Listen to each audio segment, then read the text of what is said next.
Hello everyone, this is... Oh, sorry, one second. Hello everyone, this is Gundam Ace, aka John Hooper. I'm here today to... Oops. Sorry, the opening. Oh, great, take two. Hello everyone, this is Gundam Ace, aka John Hooper, and I'm here today with my stream of Secret Game Killer Queen.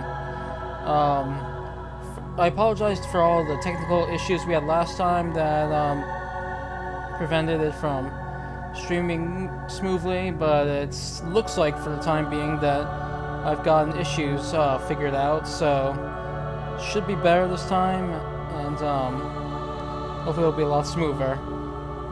Now, when we last left off, I'll just give a quick recap of the story up to this point. Our protagonist, Soichi Mitsurugi, had woken up in this strange building with strange building with a strange collar around his neck and a PDA lying nearby. He met up with a girl named Sakumi Himehagi, and they checked their PDAs to find out that they're apparently part of some sort of game where if they don't if they don't fulfill their own conditions within 72 hours, or if they break any of the rules, they will die. They dismiss it as some kind of promotion for a movie or a manga at first, but that thought soon fades away when they see another man out with the same kind of collar outside the room get killed by these self-destructing balls that hit him and they blow up. And when we just left off, They seen his corpse and they realized that this is all for real. Now, before I begin, I just want to make sure that audio and everything's coming in correctly. Can I just have a quick confirmation?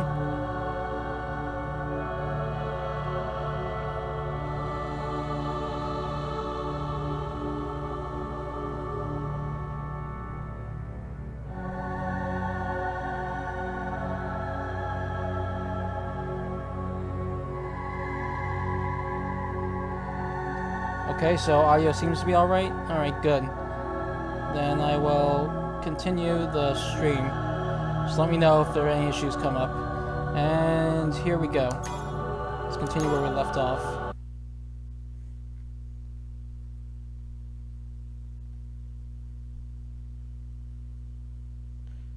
Soichi and Sakumi were so stunned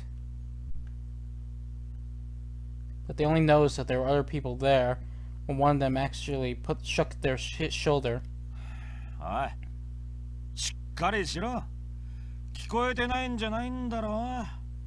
Hey, get a grip. You can hear me, can't you? Whoa. Soichi was surprised when he felt someone shaking him. He turned around to see who it was. Finally noticed, huh? A young, tall man was standing there. His clothes were flashy yet crude, giving him the image of a delinquent or a hoodlum. But the piercing look in his eyes and face made it clear that made Soichi wonder if the clothes were just an act.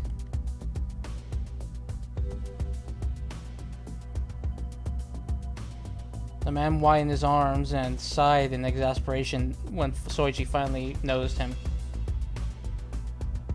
Just then, Soichi noticed he also had a collar around his neck. I'm sorry. No, wait, who are you people? There were 4 other people besides the man. One of them was a girl in a white dress.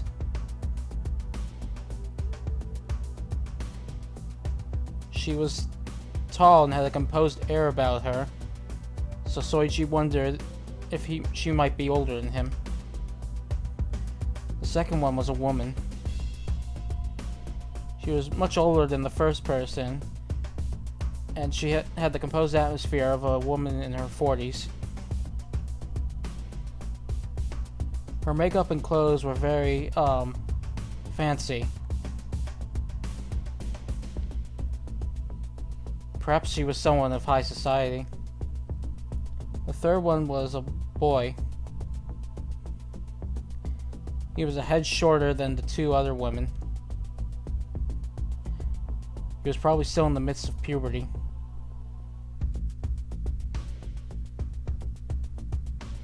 He stared behind Soichi as if he had taken interest in the body behind him.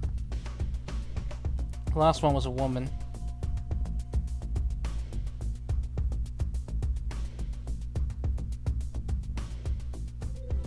Sorry, 1 second. Her outfit stood out even more unusual in this place compared to Soichi's own school uniform. She only looked like a receptionist or an elevator girl. She stuck out like a sore thumb in this crude, abandoned building. She appeared to be in her mid-20s or so. Then there was Soichi, Sakumi, and the man in front of them. 7 in total were gathered there. All of them had collars, and they probably all had PDAs too. The man noticed Soichi's gaze and looked back at the other four and smirked.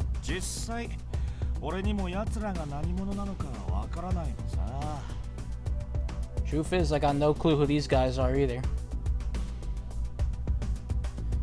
The man had an odd look of amusement on his face.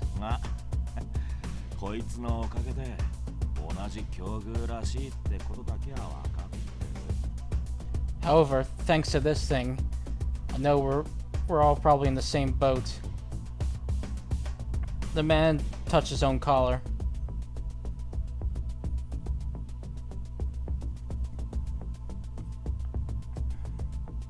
It seemed that he and the others were moving around for the same reason as Soichi and Sakumi had.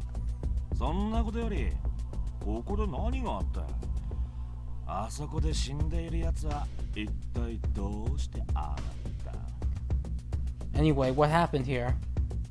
How'd that guy die like that? Dead guy. Sakumi twitched at the sound of that word, at that expression. Soichi could feel it because she was still holding his hand. I have to do something. Soichi scolded himself and stood up straight.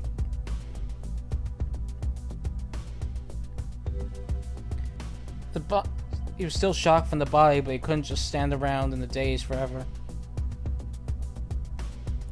If he did, he would end up with the same fate as that man. I don't really know myself. I didn't actually see him die directly. Sakumi's hand tensed up again. However, that only made Soichi even more calm. I have to protect her. This time for sure. But I think he probably broke one of the rules or something. Rules? The man's face hardened. Yes, judging from what he said and from what I know. Soichi then began talking about everything that had happened to him up to this point. Waking up here, everything from waking up here to finding the body. How horrible.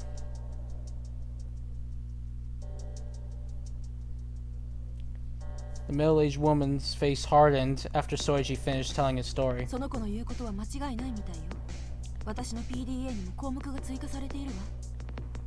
seems like what he's saying is true. An entry's been added to my PDA as well. First, only 3 entries: rules, functions, and release conditions. But now there's been a new one added: penalties. In it was a description of the balls that Soichi had told them about.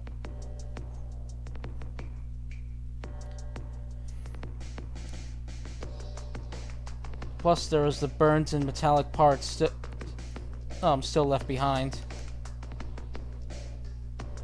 Based on that, she determined his story was true.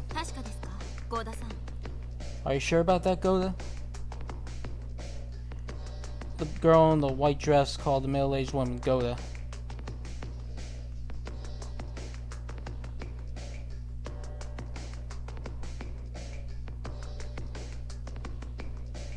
It seemed that the girl hadn't really checked her PDA all that much, as she had no idea if the penalty entry had been there from the start or if it had been added later. 私がここで起きてすぐに見たときは項目は3つしかなかったわ。わけがわからないけど、思った以上に重要なものらしいわね。この PDA は。Yes, there are only 3 entries when I first woke up and checked it out. I don't know why, but it seems this PDA is more important than I thought. Goda glared at her PDA. Her face was stern. PDA ルール。冗談かいたずらだと思ってたけれど、冗談では済まないよね。Collars, PDAs, and rules. I thought it was all some kind of joke or prank at first, but it looks like it's not the case. The receptionist woman's face was also stern. 僕、いや、これは最初から言っていたじゃないか。これはそういう種類のゲームなんだって。See, didn't I tell you guys? This is just the kind of game it is. In contrast to all the other grim faces, the boy was showed an unusual reaction. He seemed oddly excited, and he was checking his PDA and the dead body of the man out.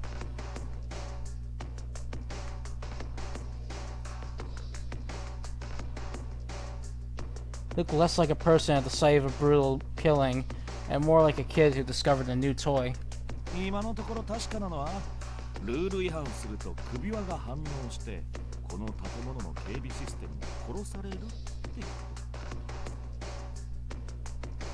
と。 All we know for sure right now is that if you break the rules, your collar activates and the building security systems kill you, huh? 他にも首輪の外し方についても心配しなければいけないみたい。 Looks like we also have to worry about how to get these collars off.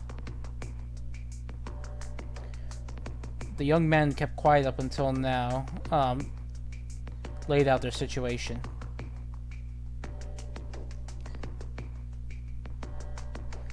Goda looked up when she heard the man's voice. すると差し当たってやった方がいいのはルールの確認ね。 Then I suppose it would be best to confirm the rules first. Confirm the rules? Goda nodded. 気づいてなかった？ PDA にはルールが全部載っているわけじゃないのよ。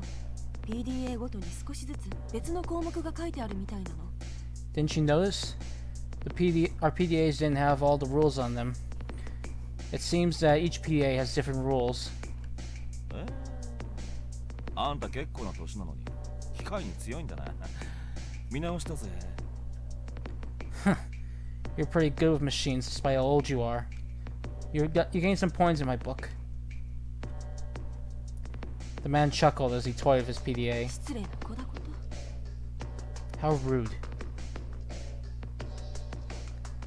But Goda wasn't fazed at all by the man's insult. 俺は気づいてたぜ。ルールが不完全なことぐらい見ればわかるじゃないか。 I noticed that the rules were incomplete. You could tell just by looking. The boy sounded proud of himself. てめえはすっかんだらや。お前が気づいてたかなんてどうだっていいんだ。One second.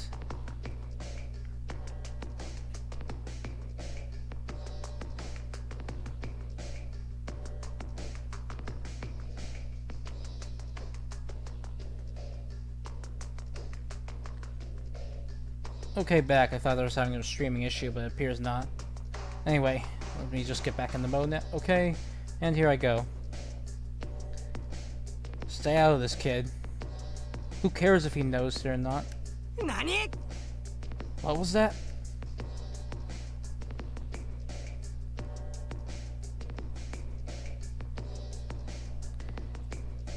The man's tone had been harsh, whether because he'd been annoyed by the kid's attitude or if he just simply didn't like him. By the boy's attitude, or he simply didn't like him. The boy flared up at this. Seems his pride had been hurt. お前みたいなバカに言われたくはないぞ。I want to hear that from an idiot like you.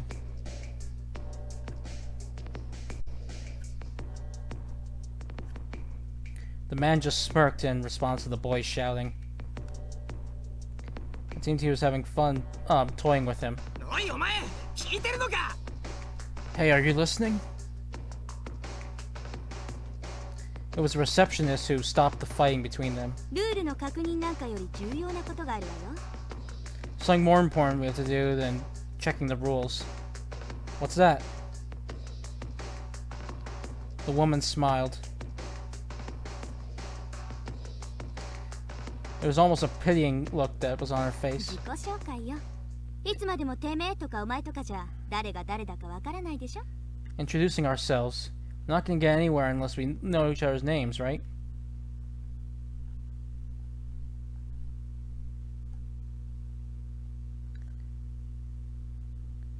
Maybe the woman's smile had taken the fire out of him because the boy, suddenly calmed down.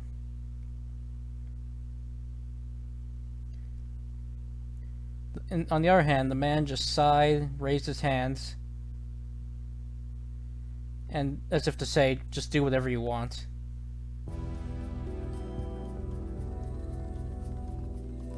The seven of them moved to a nearby room because they, after all, they couldn't exactly have a leisurely conversation in front of a body.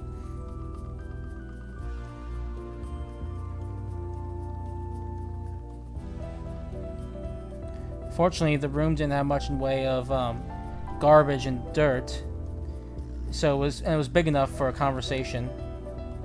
Sakumi, are you okay? Soichi sat Sakumi down, her head still hung, and he looked at her face in concern. Still reeling with shock, Sakumi hadn't said a word the whole time they'd moved. Soichi had dragged her all the way here by the hand. Yes. Perhaps because they were away from the body now, Sakumi showed a bit of a reaction. But they couldn't say that she'd gone back on her feet. Her face was pale. She kept her face down. She kept her head down. And her whole body was limp. Sakumi. Soichi gripped her hand tightly again.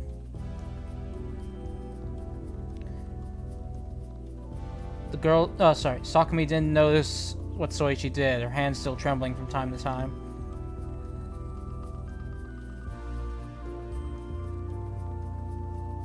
But Soichi could think of no other way to lift her spirits at the time being. もう少し時間をあげましょう。こんな状況だもの。仕方がないわ。 Let's just give her a little more time. It's only natural in this situation. The receptionist lady smiled at Soichi as she said that. She'd been showing him and Sakumi consideration for a while now. Yes, thank you. Soichi also agreed with her opinion. So he nodded. And when he nodded, the woman gave a satisfied smile. When Soichi nodded, the woman nodded with satisfaction and stood up. よし。それじゃあまずは言い出しっぺの私からかな。 Okay, I'm the one who suggested it, then I'll go first. The seven of them were sitting in a circle in the center of the room. Everyone's eyes gathered on the woman. 私の名前は陸島文香。見た通りの仕事をしてるわ。 My name is Fumika Rikushima. My job is, as you can probably tell just by looking what my job is. イメクラジオってか Oh, this one is second.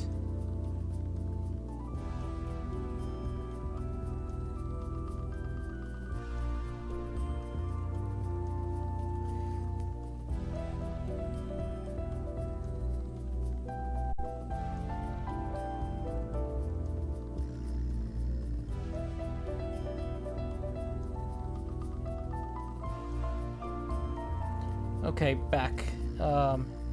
Here I continue. Alright. So she said her job was what you could see, and now I got some kind of cosplay whore? 私は高いわよ。あんたじゃ私にかかってる金額の1割も払えないでしょうね。I don't come cheap. You probably don't even have 10% of what it would take to afford me. これ頭のいい女は嫌いだよ。 This is why I hate smart women.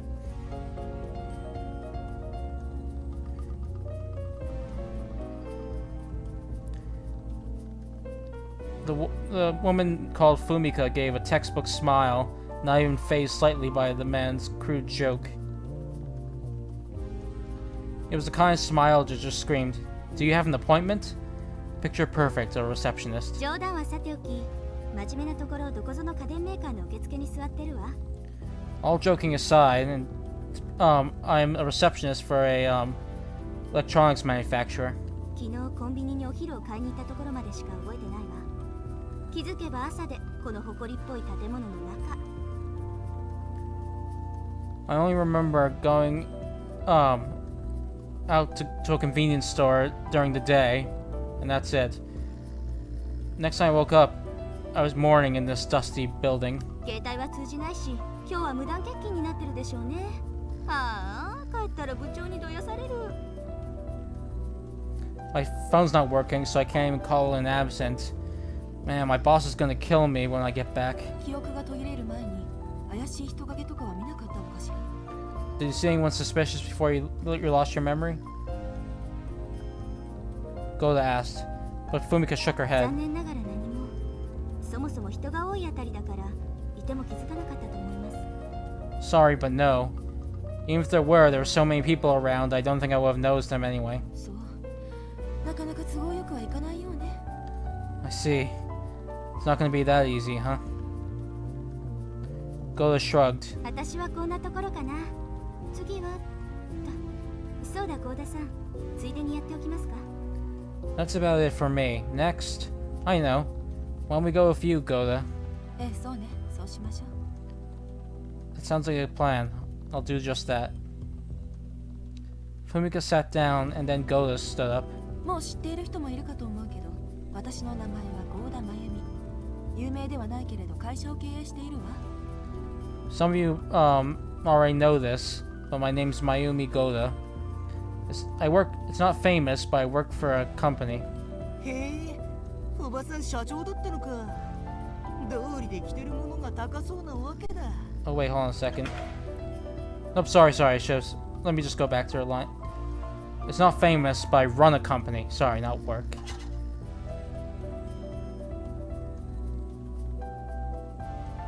Alright, so I'll resume now. So you're president, Granny. I guess that explains the clothes. The boy nodded with appreciation as he stared at Goda without reservation. It seemed to him, the title of president held status and prestige. Hold on a second. He was much calmer than he was when the man had annoyed him earlier. まあいいわ。 Grant, you know what? Never mind.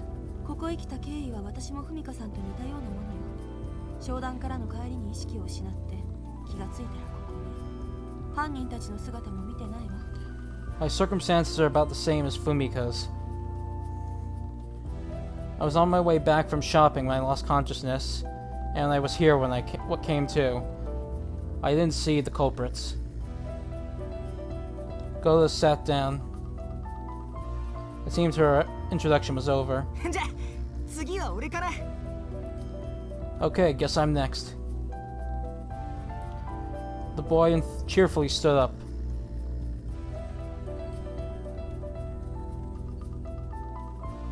He was much shorter than Soichi. Maybe he was still in middle school. Maybe the same height as Soichi in a few years. But for now, he was even smaller than Sakumi and Fumika.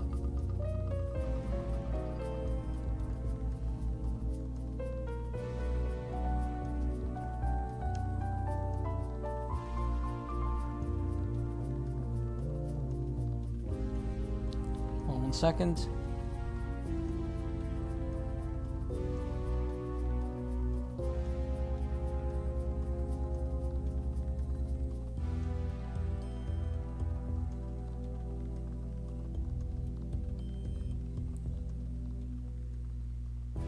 Okay, here I go. Though given the sensitivity and massive pride common in boys his age, he'd most likely be furious if anyone dare mention that. 長沢裕二塾帰りにさらわれたらしい I'm Yuji Nagasawa. Seems like they grabbed me on my way back from cram school. 塾通い見た目通りのガキか Cram school, huh? So you're just as much of a kid as you look. Nagasawa's eyes twitched at the man's statement. He really was the kind of person who hated being dismissed as a kid. 一体お前は何なんださっきから人にケチばかりつけて The hell's your problem? You've been picking fights from the start. ガキなのは事実だ Hey, I'm just telling the truth here. The man sneered and replied in a ridiculous voice.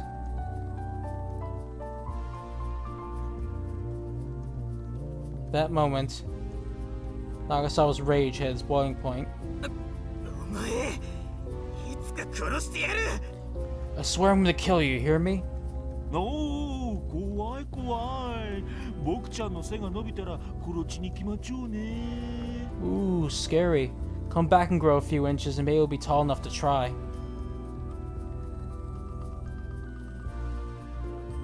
Nagasawa was about to start shouting again, but Goda picked that moment to intervene. 長沢君少し落ち着いて Calm down, little Nagasawa. けどそいつが Buddy, いいから落ち着いてそれとあなたもよこんなくだらないやりとりでかき回して時間を潰したいわけじゃないんでしょ just calm down. And that goes for you too. You don't waste time on pointless mudslinging, do you?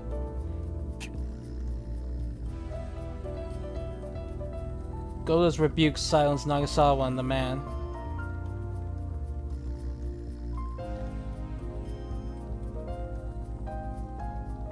It seemed they both realized they were in murderer's territory. ついでにあなたも名乗ったらどう While we're at, why don't you tell us your name too? 手塚義満だ It's Yoshimitsu Tezuka. The man named Tezuka stood up. Nagasawa glared at him with hate, but kept his mouth shut in Go's presence and sat back down.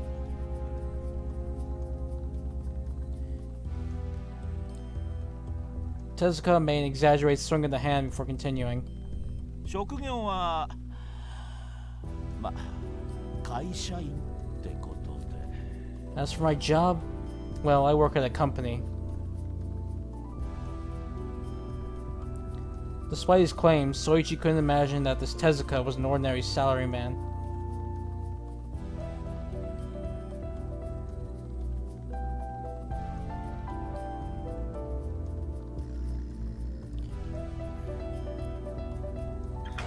The trace of a fickle air behind Tezuka's smile made Soichi nervous.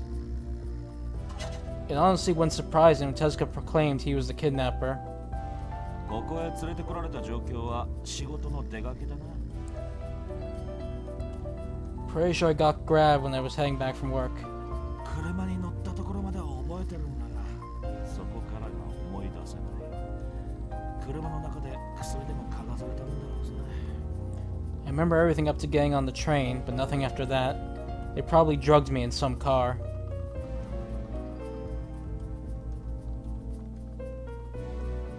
Tezuka's habitual smirk warped into a bitter expression when he mentioned getting drugged. He must have felt like they'd played him for a fool.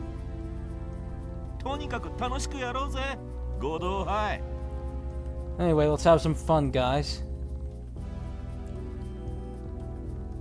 However, it only took a moment for his usual unpleasant smile to come right back.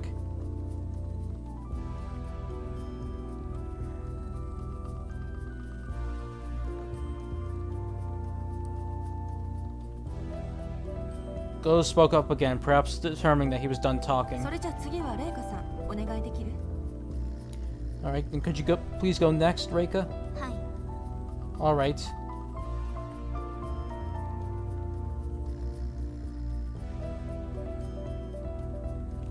The girl Goa called Reika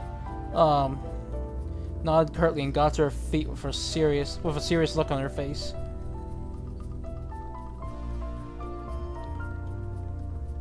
Her dirty yet fitting white dress swayed faintly as she stood. It looked good on her. 八幡レイカ、大学の2回生。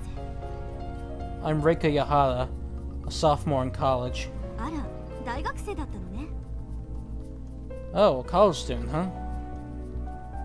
Fumika's eyes widened. Reika merely nodded without uttering a single word. 落ち着いて見えるからもう少し上かと思ってたわ。 You look so calm and mature that I honestly thought you were older. 大学のキャンパスを歩いて研究室へ向かうところまでしか覚えていません。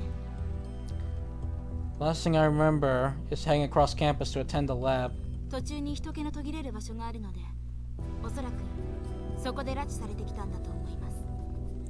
I remember stopping for a short bit along the way, so that's most likely when they grabbed me. Grabbed. Shivers ran down Soichi's spine at that very word. Reika was the first person to have bluntly said it.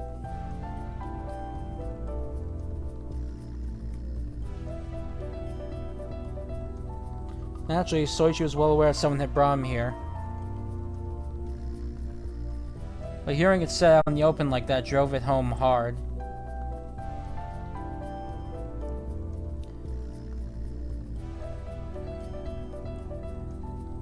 Fear and anxiety swelled in his chest. Wherever that term was used on TV, it always signified the start of a tragedy. ここで目が覚めて、外へ出ようと少し歩いたら、幸田さんと文香さんに出会って、その後に爆発音が聞こえたのでここへ。 I woke up in a room here, went out, came across Goda and Fumika after walking for a short while, then came running here once I heard the explosions. あとは皆さんのご存知の通りです。 You all know the rest. Reika sat down.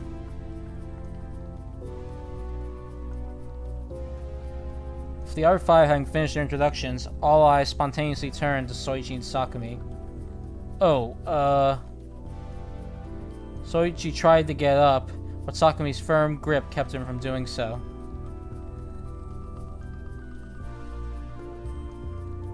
She was still sitting on the floor like a soulless statue, clearly in no frame of mind to introduce herself.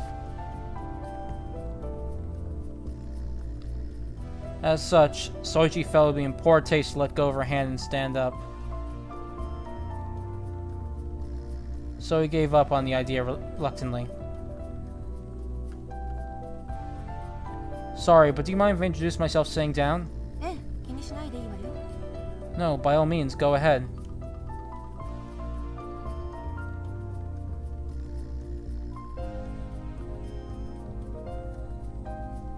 Goda smiled and nodded. She must have caught on to the situation.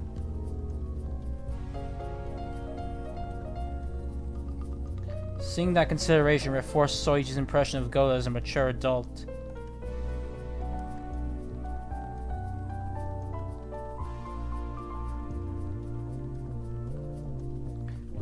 Thank you so much. I'm Soichi Mitsurugi.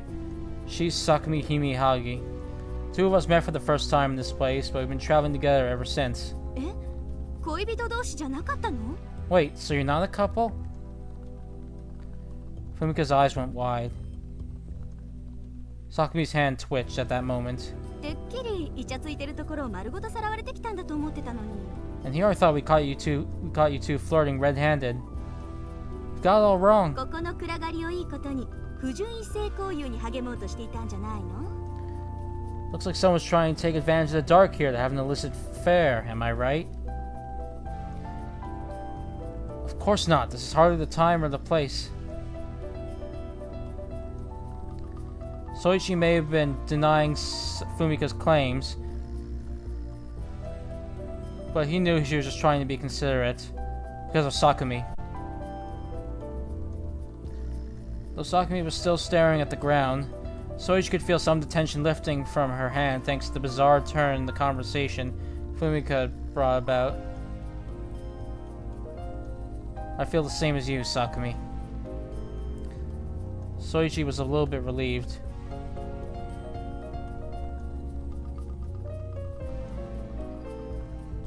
After seeing the consideration they had shown him, Soichi felt it was okay to trust Fumika and Goda. Knowing he was with people like these put him at ease. Anyway, we were checking our PDAs together when we heard that man scream, along with several explosions. So I went to look for him, and you know the rest. Sakumi's grip tightened slightly when Soichi recounted that part of the story. It's okay, Sakumi. Soichi lightly tapped Sakumi's hand twice. Her grip loosened slightly when he did. なるほど。三剣さんたちまでが赤の他人ってことになると、ここには全然関係ない人間が集められてるってことになるのかしら。I see. So if even you two are strangers, I suppose we can assume none of the people gathered here know each other?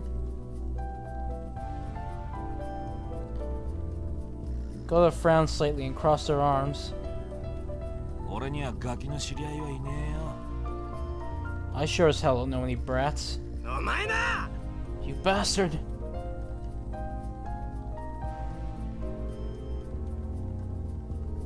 As expected, Nagasawa's temper was triggered by Tezuka's comment. The two of them were on opposite wavelengths. 誰もお前のことだなんて言ってないだろ。そうやっていちいち騒いでると自分がガキだって証明しているようなもんだぞ。 Hey, no one mentioned you. Getting worked up over little shit like that is like proving you really are a brat. お前それ以上言うと Say another word and I'll... どうなるんだ？お子様ランチをおごってくれるのか？ Do what? Treat me to a kid's lunch? Tezuka's frequent taunts stirred Nagasawa to his feet.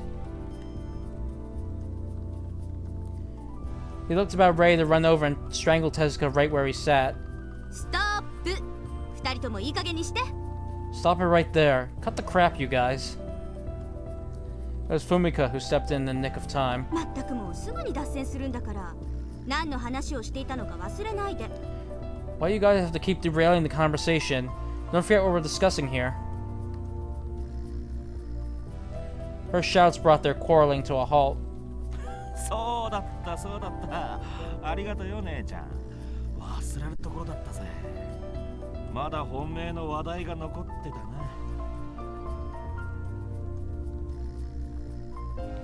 I'm just pausing for a little bit here just to apologize to people in the chat if I'm quiet, more quiet than usual when I stream. The reason is I'm trying to really focus on the translation part, so I might not get back to your comments because I'm just so focused on the translation part. So just an apology while I'm here. I'm just gonna take a short drink break. I'll be right back.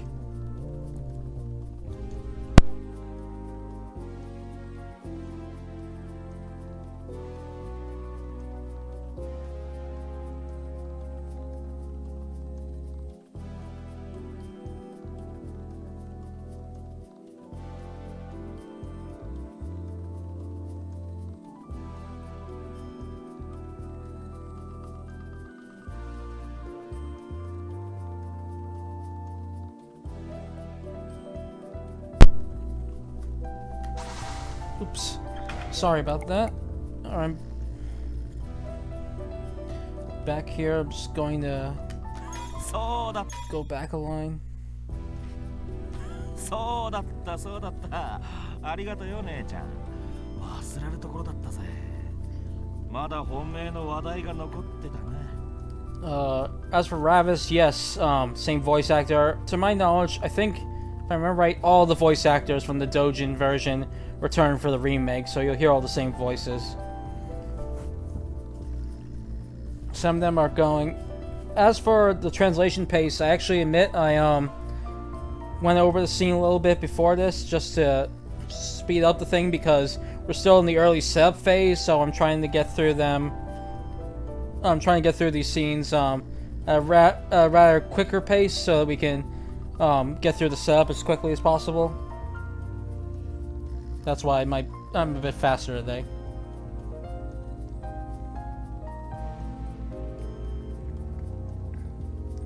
Okay, I'm gonna resume now.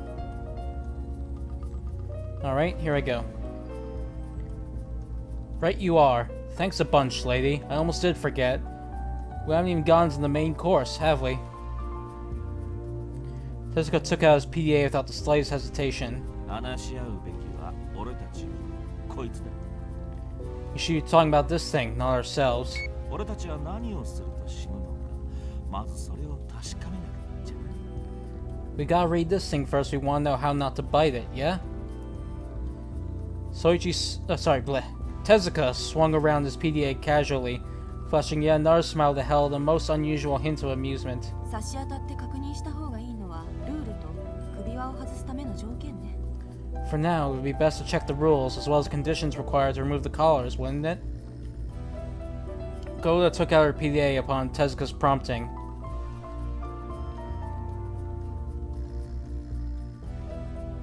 As she had noted earlier, an individual PDA didn't have all the rules. Each one had different ones recorded on them. So to find the rest out, waiting to have discussions with the others was essential. Soichi also agreed with Go's proposal. His knowledge of the rules was on how not to get attacked by the building's defense systems, as well as other tips to staying alive.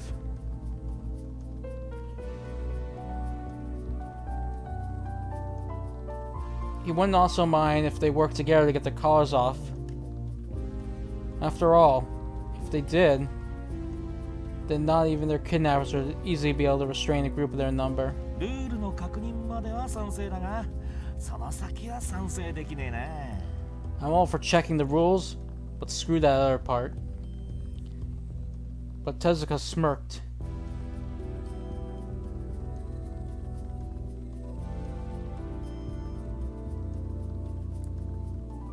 He didn't mind sharing the rules, but he couldn't abide the sharing information about everyone's required conditions to removing their collars. Why? Wouldn't it be easier to get the collars off if we worked together? 基本的にはそうなんだ。何事にも例外があるってことさ。 Normally you'd be right, but there's always exceptions to everything. Soichi didn't get it. He couldn't fathom why Tezuka was opposed to working together. 手塚くん、協力し合った方が安全じゃないかしら。 Don't you think it would be safer to work together, Tezuka? 一人は危ないわよ。例のボールのこともあるんだし。 It'd be dangerous to try alone. Remember we heard about those balls? Goda and Fumika, sought help from Tezuka. その話は後回しにしようぜ、お二人さん。ルールの確認が済めば、俺がどうしてこんなことを言うのか、わかると思うぜ。 Why don't we put this talk on hold for now? I think you have a better idea of what I'm getting at after we've read the rules.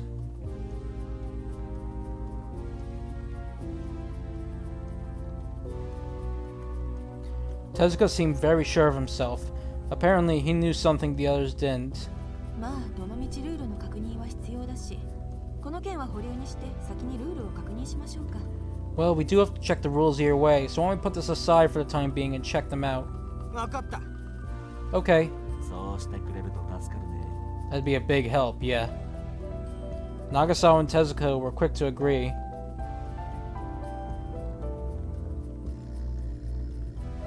Second, sorry.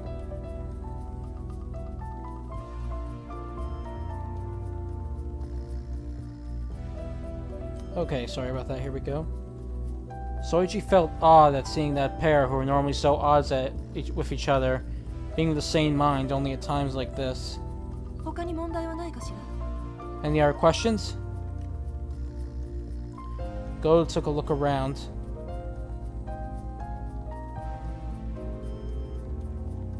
Everyone, with the exception of Sakumi, who was giving the ground a despondent look, was looking right back at Goda.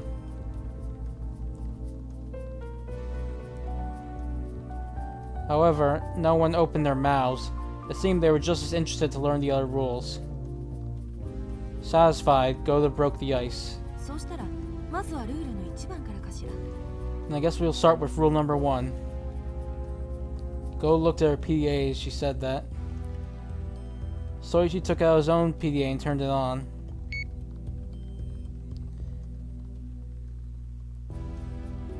When he tapped the rules entry, the first rule appeared on the screen. However, Fumika spoke up before Soichi could tell Goda. ゴーダさん、ルールの1と2は全員の PDA に書かれているみたいですよ。 Goda, it looks like everyone's PDAs have rules number 1 and 2. そうね。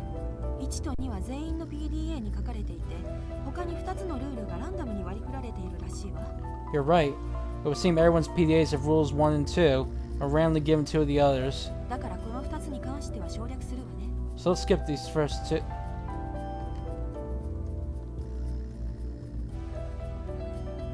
As Soichi read the rules, he found that Goda was right. He'd given his rules a glance earlier, but had forgotten about them in the chaos and folded afterwards. Okay. 1. All players have special collars attached to their necks. Players who fulfill their release conditions can remove their collar by inserting their PDA into the connector on their collar. If a player attempts to... Oops. Sorry, 1 second. If a player attempts to connect a PDA before fulfilling their release condition, their collar will activate, setting off an alarm 15 seconds later that will connect the player to the building's defense systems, killing them. There is no way to stop an activated collar. 2. Each player will be given 4 out of 9 rules. Players will be assigned rules 1 through 2, and then 2 random ones from 3 to 9. Assembling 5 6 players in a group should be enough to reveal all 9 rules. なるほど。改めて読むと、こいつと首輪のコネクターは首輪を外すためのものなんだ。 I see. Now that I'm reading it more carefully, it sounds like this thing and the collar's connector are used to remove the collar. Tezuka ran his fingers across the PDA connector on the bottom, as well as the connector on the front of the collar. 条件を満たしてこいつを首輪にはめ込めばいいわけだ。 So you just have to shove it into your collar once you fulfill your condition, huh? はめてみろよ手塚。あの太り気味のおっさんみたいになれるぜ。 Give it a shot, Tezuka. Then you end up like that fat old fart. Nagasawa gleefully goaded Tezuka on. But Tezuka wasn't even remotely phased. 俺はああいうダイエットには興味がない。 I'll pass on an extreme diet like that.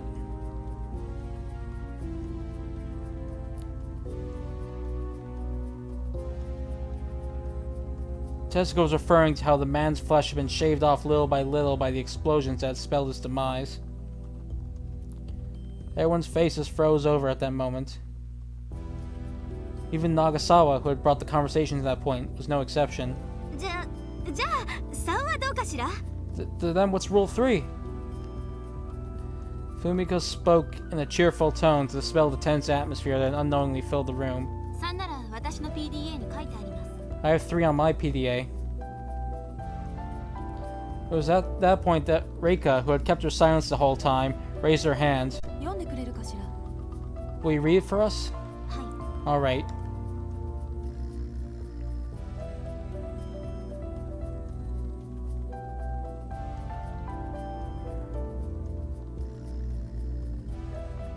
Okay. 3. There are 13 PDAs in total. Each PDA has a different release condition stored in it.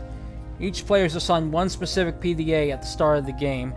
Just as rule number 1 implies, your PDA's release condition applies to you alone.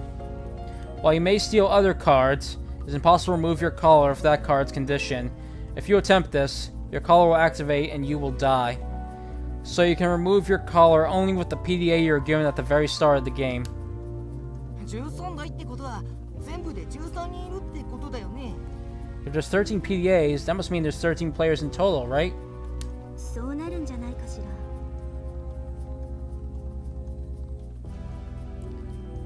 Fumika nodded. ここにいるやつ以外にあと6人。いや、5人か。So that means there's 5 others besides us here, wouldn't it? There were 13 PDAs. Everyone should have had only one each. There were 7 people here. One of them had died, so there were 5 others left. Soichi listened to the voice around him as he took notes on the rules. Fortunately for him, all his school supplies were still in his bag. That included his notebooks and pens. お前何やってるんだ? What are you doing? Tezuka looked over at Soichi's hands. I just thought it'd be best to write down all the rules. なら後で俺にもそれを写させてくれ. Let me copy those after we're done. Okay. Tezuka smirked slightly. Oddly enough, Soichi found nothing unpleasant about it this time. なあお前、俺と組む. Hey, you. What do you say you and what do you say you and me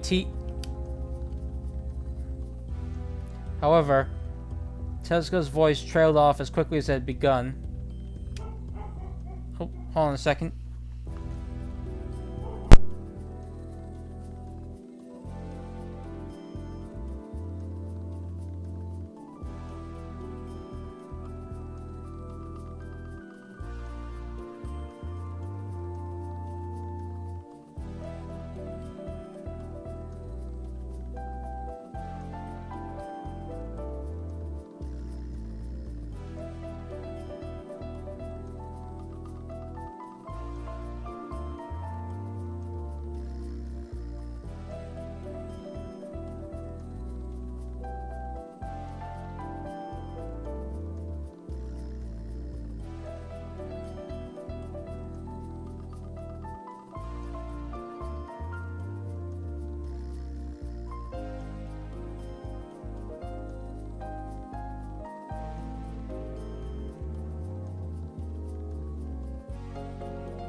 Okay, I'm back now. Sorry, thanks for waiting.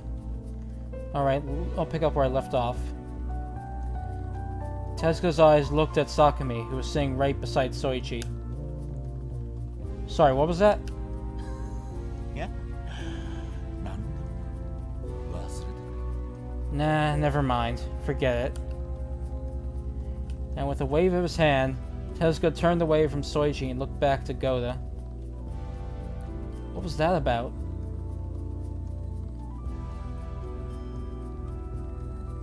Soichi frowned, but he couldn't piece together what Tezuka had been trying to say.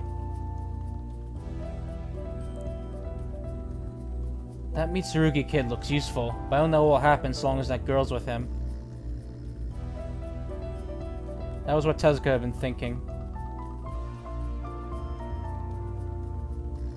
When he saw Soichi's astute behavior and taking notes when no one else was, Tezuka intended to try to get Soichi over to his side. However, he sighed again until he remembered Sakumi was traveling with Soichi. よし、ゴーダさんよ。Mitsurugiのメモするペースに合わせて先へ進めてくれ。Alright, Goda. Let's keep going at the same pace Mitsurugi's taking his notes. そうね、わかったわ。次は4番のルールね。Alright, that sounds like a good idea. Next is Rule 4.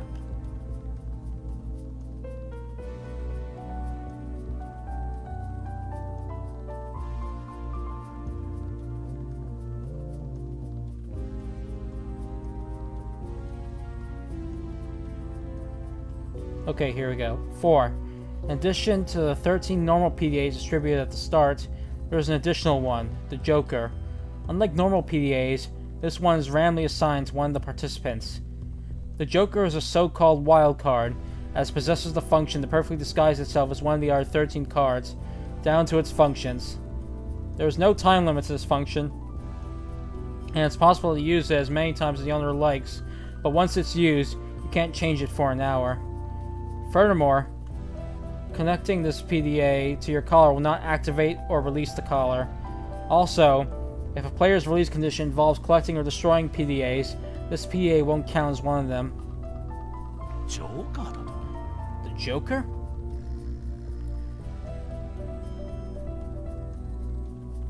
Tezuka said that when he heard about the rule ran and Ray couldn't go to his PDAs.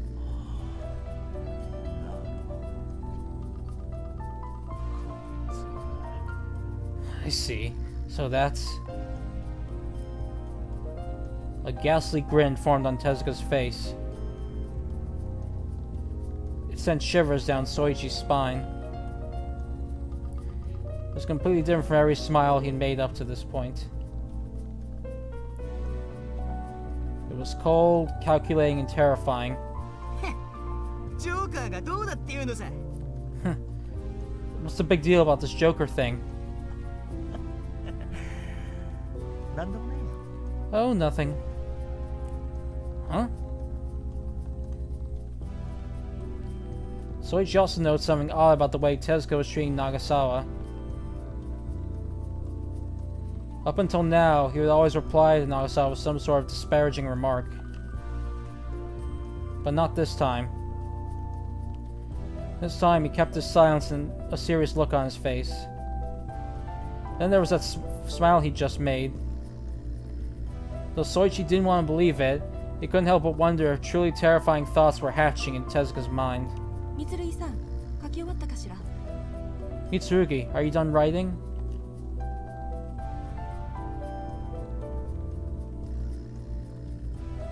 Goda asked Soichi about his notebook. He nodded, having just finished up.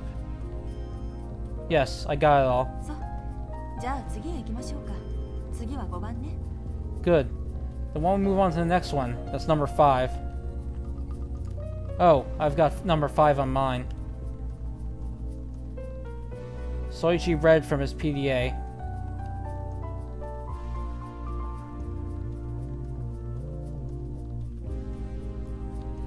Okay, 5. There are forbidden areas. Initially, the only forbidden areas are outside the premises. If you enter one, your collar will warn you. If you ignore it, it will activate your collar and kill you via the defense systems. ちょっと待って。侵入禁止エリアがあるんなら外へは出られない。 Oops, sorry, I missed the second half of that. I didn't mean to press that. Okay. Also, from the second day onwards, each floor starting the first will gradually become forbidden areas one after another. At the very end, the entire building will become a forbidden area. Okay, missed the voice line here, sorry. Hold on. If there's forbidden areas, does that mean we can't go outside? Fumika touched her collar of a twinge of anxiety on her face. Soichi stopped copying the rules for a moment and looked up.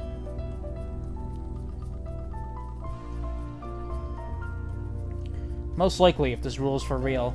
If we go on with these collars still on, we'll probably get... Sakumi squeezed Soichi's left hand.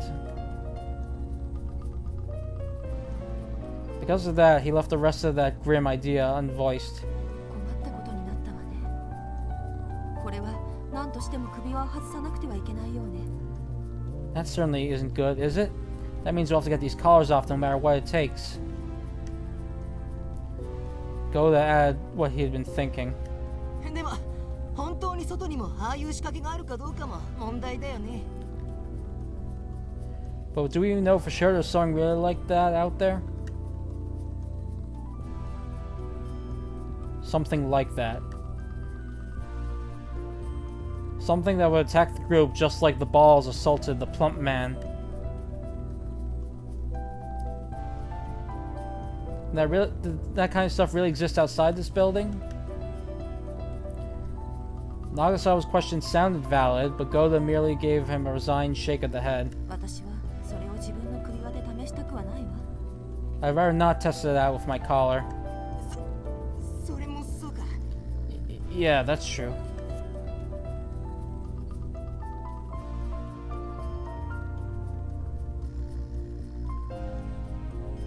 They wouldn't know if there really was something like that outside unless they went for themselves and tried.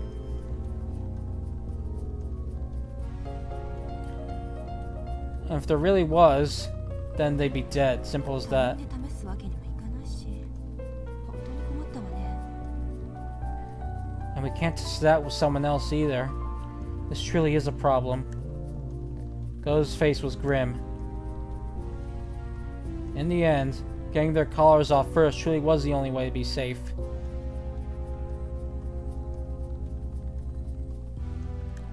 Oops, sorry. After being shown such proof of the building's defense systems, no one was in any mood to try otherwise. I finished copying. そう。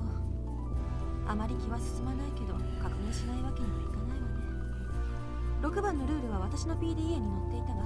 読むわね。I see. Well, I'd rather not go on. We have to keep checking. The 6 rules on my PDA, so I'll read it, alright?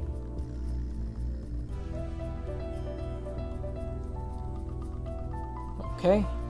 Players who survive for 73 hours will be declared the winners and will have a prize of 2 billion yen split equally among them.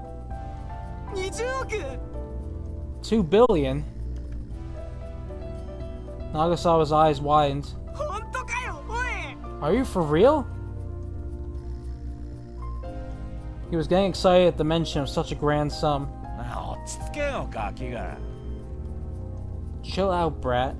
だって20億だよ20億 But it's 2 billion we're talking about here. 2 billion. Nagasawa paid no heed to Tezuka's retort. Practically beside himself, he nudged up to Goda, glancing at her PDA. うわマジだよすっげえ首輪を外せば一躍金持ちってか Holy shit, you weren't kidding. Hell yeah.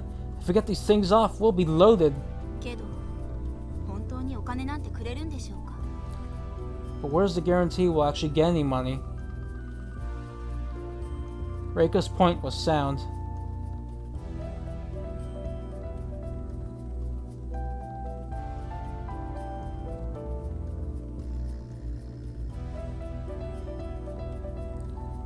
What reason would their kidnappers have to throw them in a situation only to reward them with money?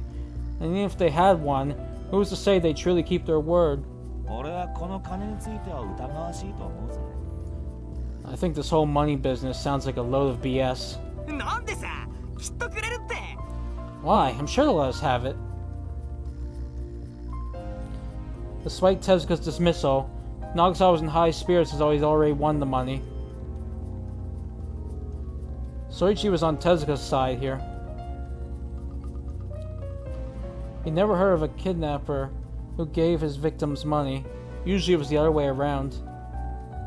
私は意外とホイップとくれそうな気がするわ。 You know what's funny, but I think they're being honest here. どうしてですか。 And why's that? Reika reacted to Goda's statement. Soichi and Fumika also turned to her. この建物のせいよ。このバカみたいな広さを考えてみて。そしておそらく建物中に仕掛けが施されていると思うの。一体いくらかかっていることか。 This building is unbelievably big, isn't it? You probably have all sorts of mechanisms and devices set up all over the place. Can you imagine how much it must have cost to build this place? それは Well, it was beyond Reika's imagination. Even she'd been surprised at how massive this place was when walking down its halls earlier. Furthermore, rule number 5 had mentioned the first floor, meaning there had to be more above.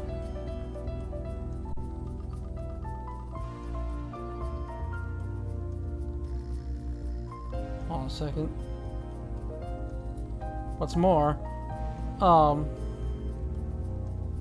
let's go to the next one. I think I can add more to that when I have that.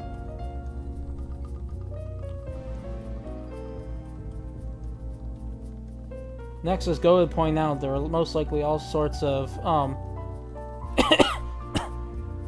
there are likely all sorts of devices set up all around the building. What's more, a building of such scale would have had to have been constructed in a way in place that wouldn't catch any unwanted attention.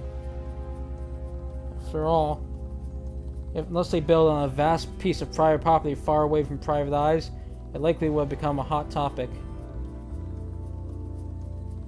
When you thought about it that way, this place would almost certainly cost a king's ransom. だからね、たかだか20億程度はこれを作った連中にははした金だと思うのよ。そしてルールに明記してあるわけでしょ。Do you see now? So I think 2 billion yen would be pocket change for the people who built this place. That's why they wrote in the rule. That's why they wrote it in the rules, don't you think? これを嘘だとすると、全部が信じられなくなる。If that one weren't true, then I would cast down the rest of them. でも、あの男の人は現実に死んだわ。なら、はした金であるはずの20億程度は払うだろうってこと。However, that man really did die, so I believe it's safe to assume they wouldn't mind parting with their paltry sum of 2 billion yen. 私がくれるような気がするっていうのはそれが理由よ。That's my reasoning on the subject.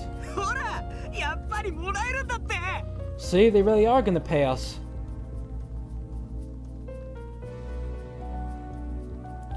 Go's supportive argument had brought Nagasawa's glee back in full swing. His eyes were beaming like the child he was. But why would they do something like that? Soichi gave up on this question as soon as he thought it.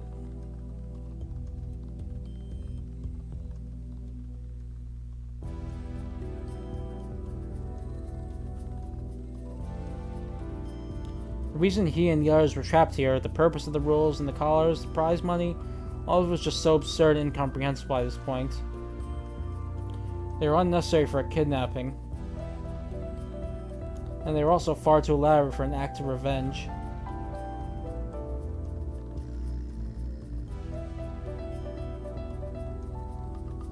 Just as Go had said, it must have cost a small fortune to set it all up.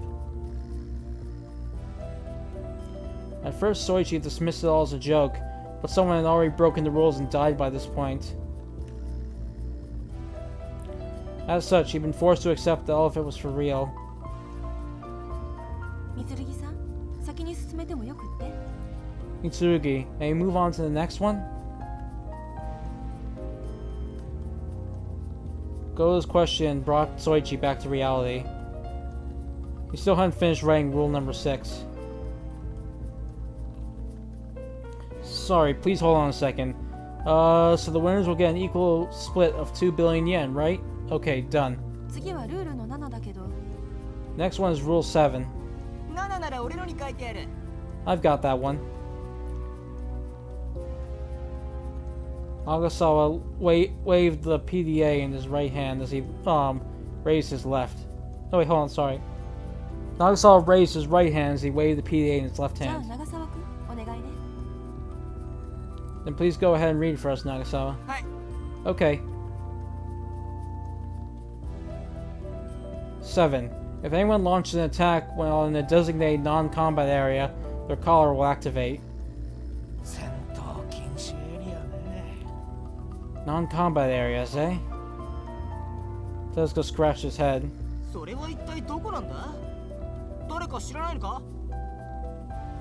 Anyone got any idea where those are?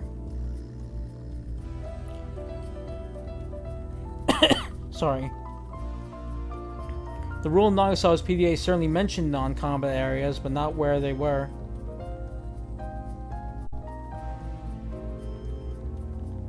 Oh. All of a sudden, Soichi remembered something, stopped copying down the rule, and checked his PDA. He remembered seeing the phrase non-combat area somewhere in there.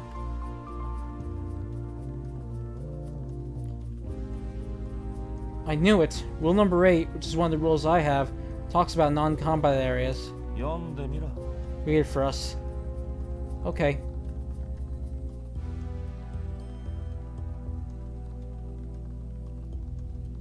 Eight. All areas are non-combat areas for the first 6 hours of the game. Failure to upheed this rule will result in your collar activating. The only time you can attack is in legitimate self-defense at that time.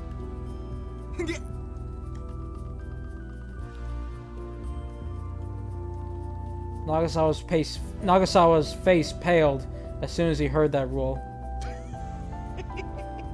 おいガキ、そこの姉ちゃんに感謝するんだな。さっき止めてもらわずに俺に飛びかかっていたら今頃どうなっていたことか。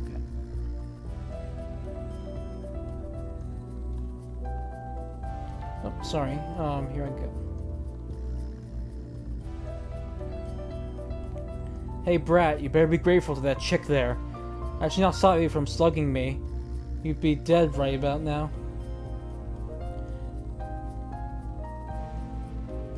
Tezuka mocked Nagasawa again, but as he was quite literally stating the facts, Nagasawa didn't fly into another rage. He was coming to terms with how close to death he'd come without even knowing. 開始から6時間っていうのは何でしょう。 So what does it mean by the first 6 hours? Tezuka's smile faded. 多分 PDA だよ。電源ボタンを押し込んですぐに出てくる画面に時間経過についての項目があった。あ、三剣、今の時間は Our PDAs will probably tell us. There was this entry about time elapsed that shows up when you turn it on. What's it say now, Mitsurugi?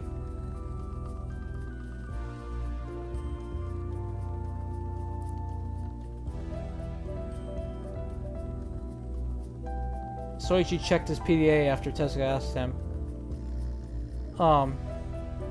Time since start of the game, 2 hours and 42 minutes. Time remaining, 70 hours and 18 minutes. That's what the screen said. It says that 2 hours and 42 minutes elapsed since the start of the game, and we have 70 hours and 18 minutes left. ってことはまだ3時間だ。 Which means nothing will go down for another 3 hours, eh? Tezuka smirked again. The sight of it convinced Soichi even more that he was enjoying all of this deep down. Perhaps he was one of those kinds of people who truly shine in situations like these. それが過ぎたら何が起こるっていうの。 Are you saying something will happen after that? 俺の読みだとひどいことになるだろうな。 My prediction's on the mark, then shit's gonna hit the fan. An amused chuckle echoed in Tezuka's throat. たかだかこの首輪を外すってだけでそんなことが起こるっていうの？ Are you seriously implying people will do something like that just to get these collars off? Fumiko was clearly unsettled by Tezuka's response. She unconsciously brought her hand to her collar. あんたの首輪を解除する条件はそう思えるものなんだろうな。だが俺はそんな風には思わない。 You're only thinking that because only you know your own release condition. But that's where we differ. ルールの9番。こいつを聞けばあんたの意見も変わるだろうぜ。 Once you hear rule number 9, I think you'll start seeing things my way. 何が書いてあるっていうの？ What's it say? そうさな。さしずめ地獄の門の開き方だな。 Well, let's see. If I had to say, then call it a way to open the gates to hell.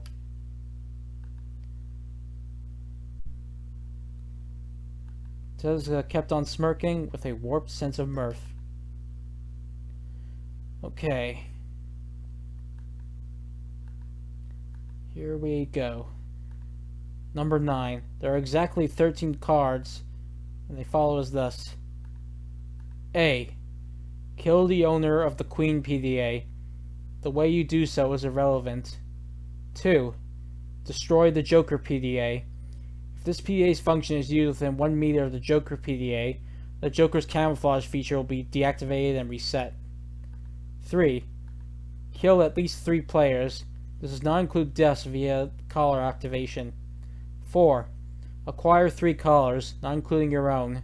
The way you do so is irrelevant. Beheading to take the collar is acceptable, and you may take the collars of those who have fulfilled their release conditions.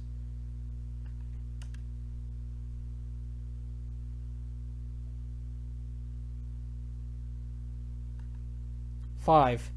Pass through all 24 checkpoints in this facility. They will appear on the map of this PDA alone. 6. The Joker's camouflage feature is used at least 5 times. You don't need to be the one who uses it, nor be near it when it's used. 7. Encounter all the players after the initial 6 hours of the game. You're exempted from encountering any dead players. 8. Destroy 5 PDAs within 5 meters of this PDA. The way you do so is irrelevant. If you destroy 6 or more, your collar will activate and you will die. 9. All players except for you die. The way this happens is irrelevant. 10. 5 collars are activated. The 5th collar must be activated before the 71-hour mark. J. Spend no less than 24 hours with another person after the start of the game.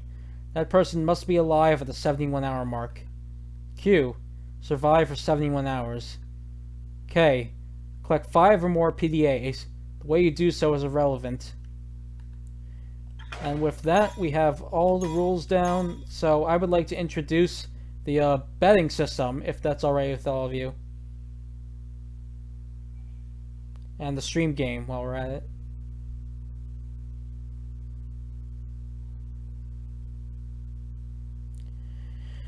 Okay, so one of the big differences between the original and the original Killer Queen in this version is the bet system.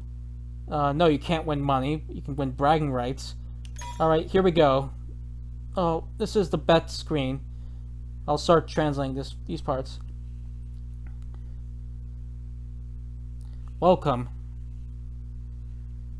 This is a system where you can bet on which players participating in this game will survive. Now explain the system to you.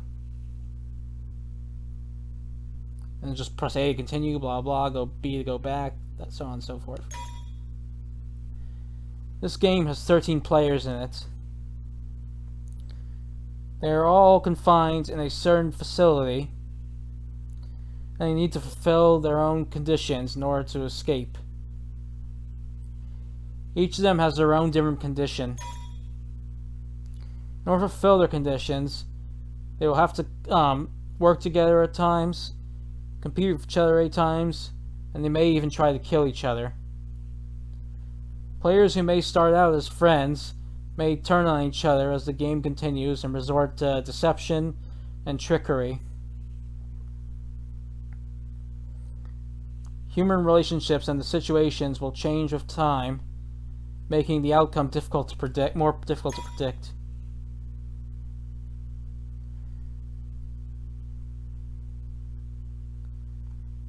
In the end, who will survive this game with the outcome so unclear? This system is a sort of gambling system where you can bet on who will survive.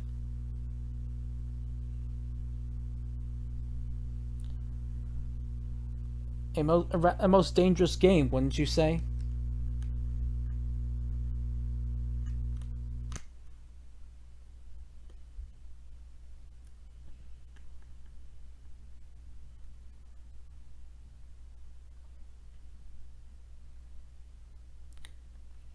We have no interest in what opinions you have on it. It is you yourself who will make the choices here. You have no obligation to use the system. Even if you don't use it at all, the game will continue on without any changes, so don't worry at all, please. You, the customer, will decide everything. Allow us to continue explaining. These bets use special chips. At first, you have 100 chips. You bet the chips on who you bet will survive to the end. By doing this, you will participate in the bet. Should you participate in the bet, the following will happen. When the game ends, if the player you bet on survives to the end of the game, you will win the bet, and you will win more chips, and you will be paid. You will win more chips as per the odds at the time you bet.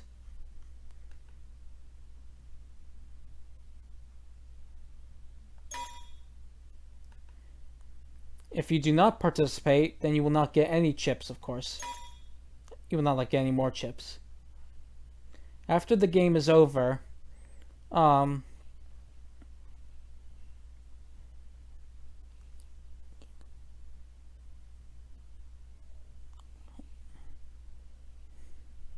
okay, here we go. After the game is over,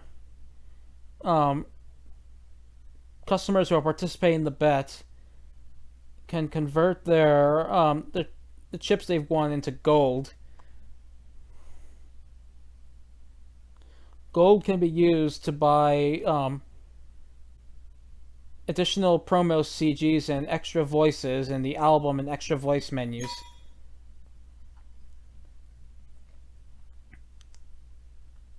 You'll recover all chips that were not used after the game is over. Customers who not participate in the bet will continue on with all 100 chips still in their possession.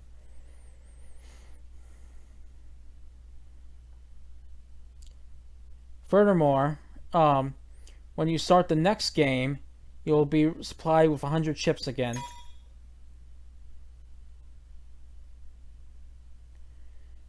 What follows now is just a summary of the key points of the system. You bet on players. Hold on a second. One more. All right, here we go. You can bet on players who are participating in this game on who will live and who will survive, and you'll bet on their survival. If your bet is correct, you will be paid. Consider it a type of gamble, if you will. At this point, we will explain in depth how to bet. The current screen is the screen for the betting. You can go to this screen at any point during the game, except when the game finishes, of course. On this part are the names of the players who are participating in the game. Here is displayed the people you can bet on. Only the people you can bet on are displayed here. Characters with their names in question marks are those you can't bet on yet. It will be possible to bet on them as the game progresses.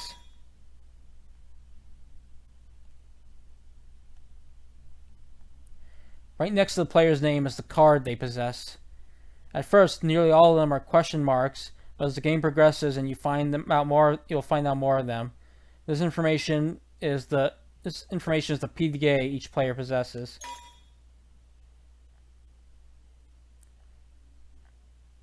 What player has which PDA? This will have a great influence on that player's chance of survival.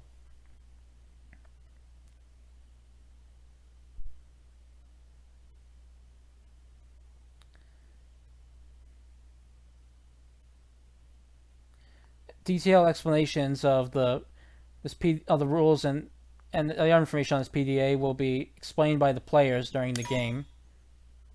Furthermore, you can check the rules at any time you want just by checking the PDA icon in the menu. Any information marked with question marks will be elucidated as the game continues. Next to the card info is the odds section.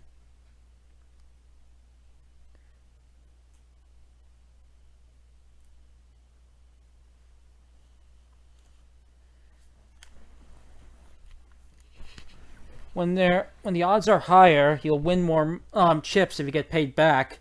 But this also indicates that the player in question has a lower chance of winning.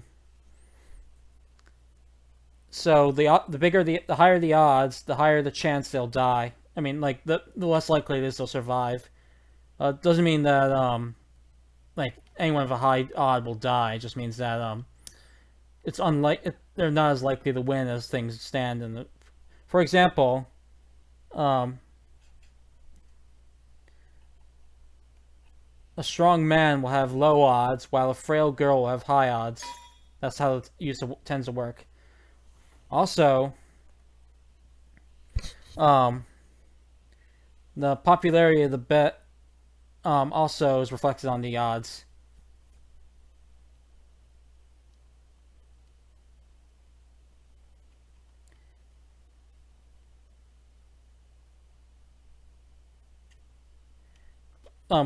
Okay, players who customers focus their bets on will have lower odds, while characters who are not bet on that much will have higher odds. Even if it's their disadvantage, um,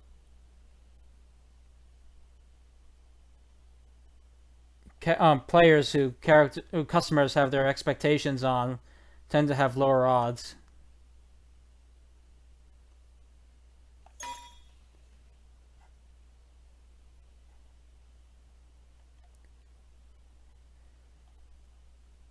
However, this isn't always the case.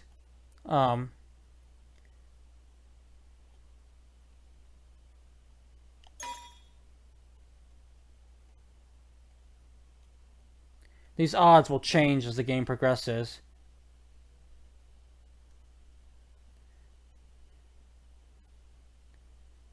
As the game goes on, the odds will get lower. This is because the players will start. The number of players will go down one after another.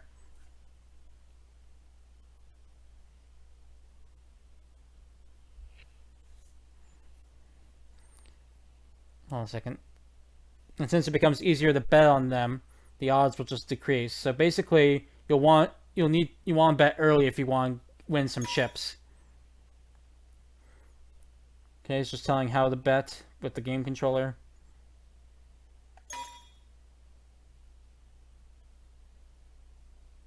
It has information on the player when you bet on them.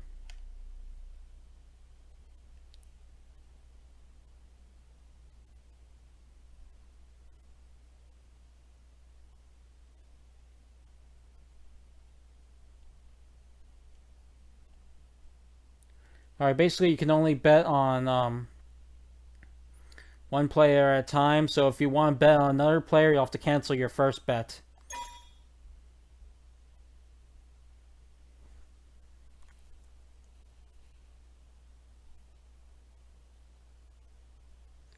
When you choose a player to bet on, you can choose how many chips you want to bet on them. You can bet chips in portions of 10.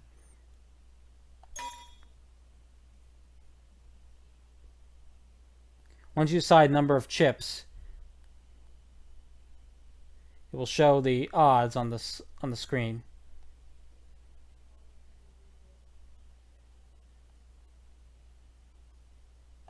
Okay. Just more questions. I mean, more like controls.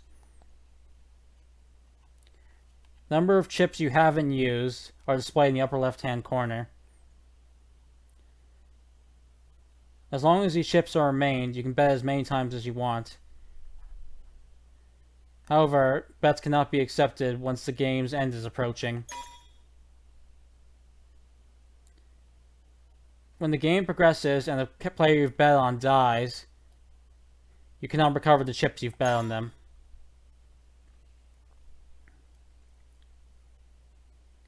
If the player you bet on dies and you still have chips left, you can continue the bet. You can please bet on another player if that happens. When the player you bet on dies, the chips on them turn to 0. When that happens, your game will unfortunately... No, sorry. Once the player... Sorry, I got that wrong. When the player you bet on dies and the number of chips you have is 0, unfortunately, that marks the instant end of your game. All you can do from that point on is just watch the game unfold. So please bet carefully.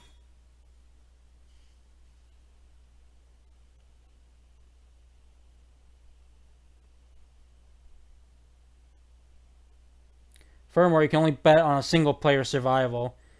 You can't, hold on.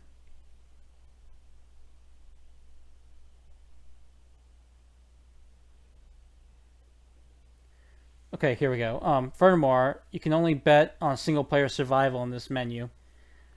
Betting on multiple players, who will die and who will betray, is a right exclusive to only a select few top members. Please take that into consideration. We have concluded explaining the system. If you want to explain again, press R to repeat. That said, enjoy the game. Okay, so here we have the bet system.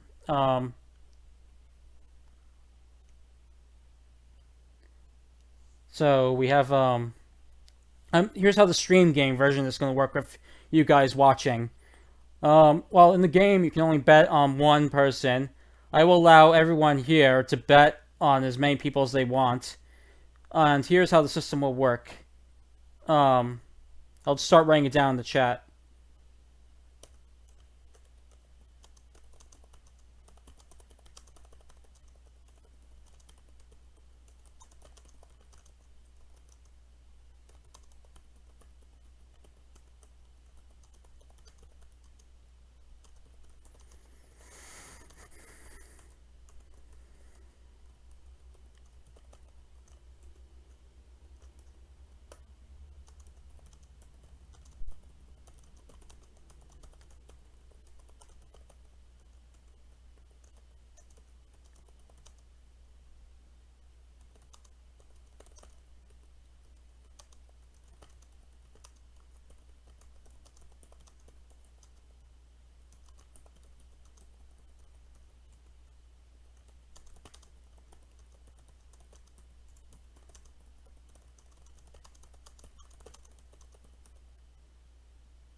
Okay, I've put the rules down there. Please confirm you've read and that you understand. Also, I will be giving one of the viewers here the opportunity to use the bet system itself. Anyone who's interested in participating, please say that in the chat if they want to use this bet system themselves. And if you do, I will let you choose the bet for the route. I'll decide this randomly. I'll think of a. Yes, I mean when I say end the game, I mean end of all the routes. Also, please note that the PC version does not have this system, so I can't do this for the PC exclusive route. Can't do this. Sorry, I can't do this for the PC exclusive route, but I will still allow bets in that from you, the viewers.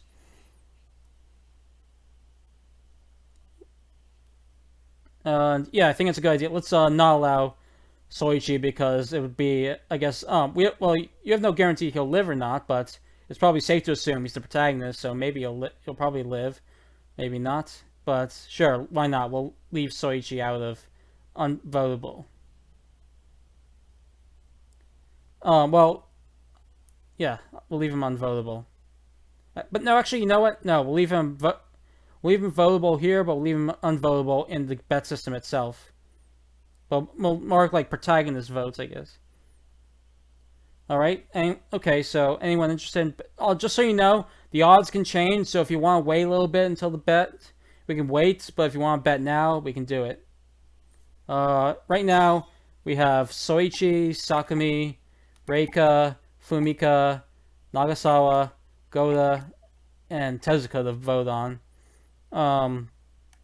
Since this guy died, we can't bet on him, and there are still 5 other players we haven't met yet, so it might be better to wait until we meet the others, but it could be a while, so until we meet some of the others, so if you want to place a bet now, or do you want to keep watching for a little bit to bet?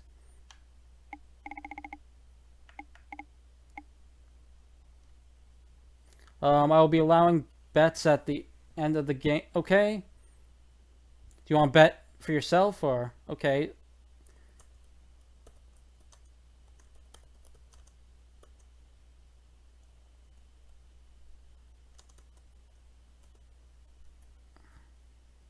Yes, you can't withdraw it for the rest of the route.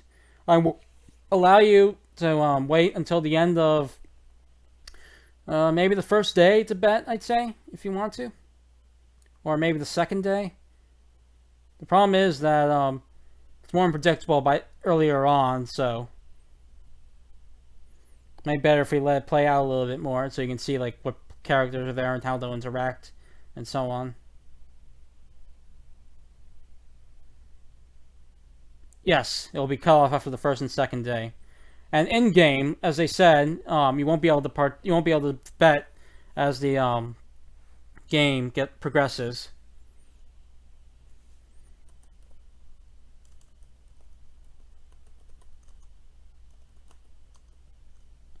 The advantage to betting early is that you get more points at the end if you.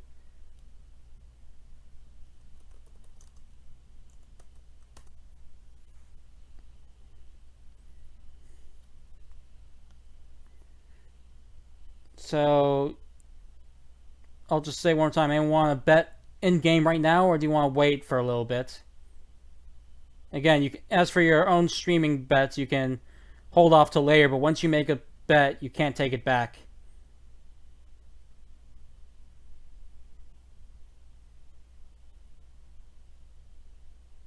I'll see you for a few seconds while you guys make your decision.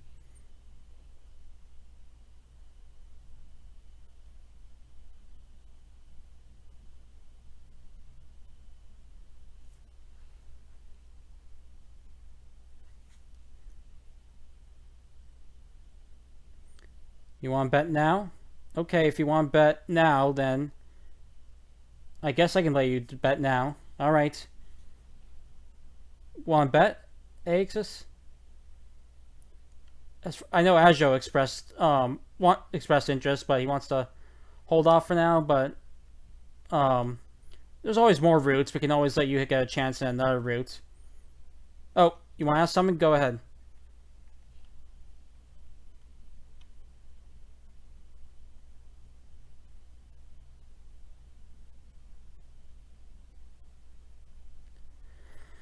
I will allow betting up until, let's say, no, I think would be better.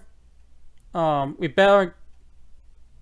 was thinking bet on characters for the route once, but I have an idea. I just thought of it now. Let's think what you have to hear about it. What if we restricted betting to up until the second confirmed death in the route, or the third confirmed death? That might be a better time, because by then we'll have a better grasp of the situation.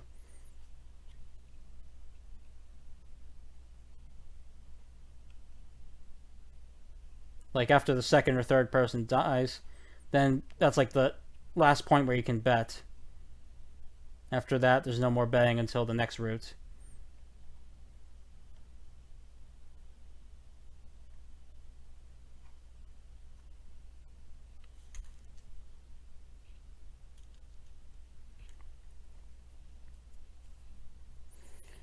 Second death should be usually second day, I think, at least, or the first day. Later in the first day at latest, but let's say usually only one person will die on the first day, I think. So at least going by, if you remember the original Dojin game, there's only like one death usually per first day, maybe a second death. So let's leave it at that, I guess. Second death. For now, we'll go with second death as the last point to bet. But I'll go ask Axis again. Are you sure you want to bet now? In game? Okay, you want to bet now? Let's do it. Alright, who do you want to bet on, and how many chips do you want to bet?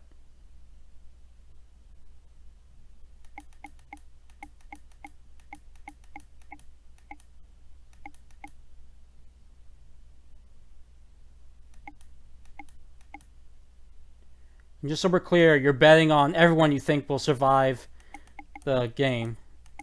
That means you have to bet. I mean, in game we're only betting on one person, but for the stream game, you have to bet on everyone you think is going to survive.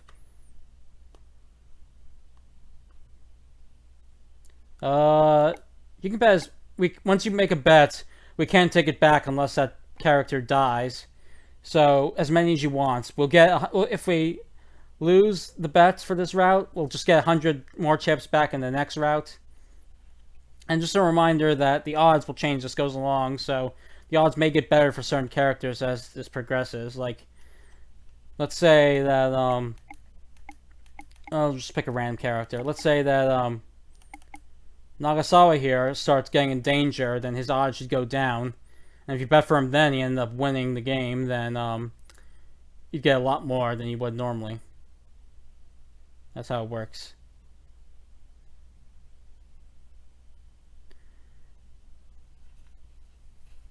Yeah, some characters are not introduced yet, so it's probably better to hold off on the stream betting game until you see more. But if you want to bet now in game, you're welcome to. But yeah, just bet as many chips as you want on whoever you want, Axis.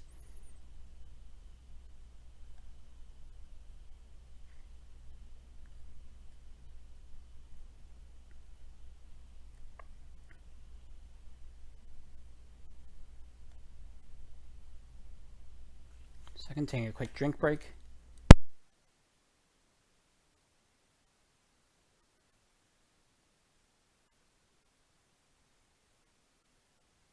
Half on Sakami, okay, you sure?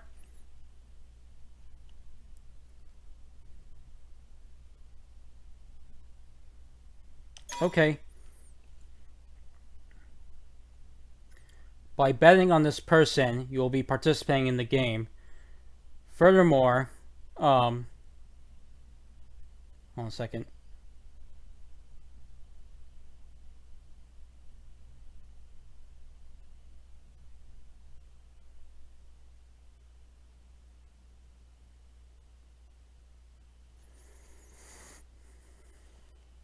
One second.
Alright, I'll wait until Ajo gets back then.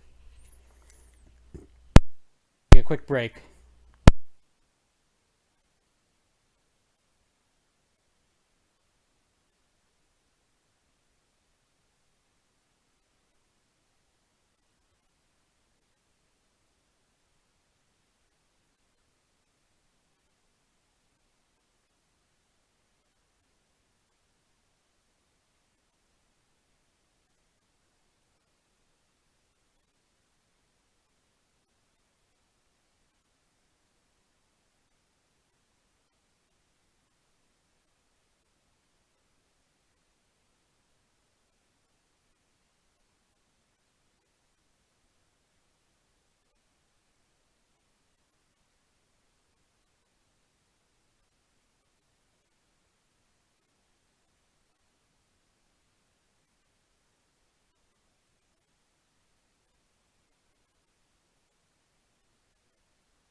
Okay, we are back. So we are about to do the bets. Now, when I put in the bet, we got this thing. It says by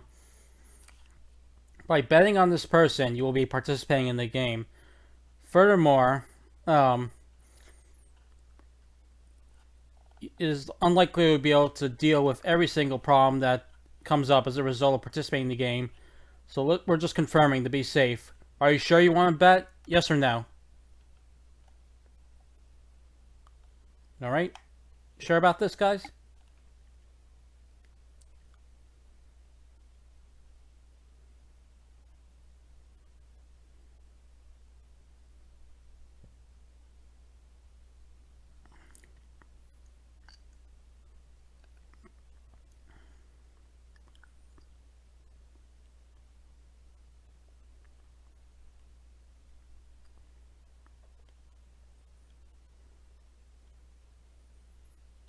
Okay, I guess that's a yes from everyone. Alright, here we go. 50. Alright, we're placing 50 on Sakumi right now. Are you okay with this bet? You can't take back your chips once you do.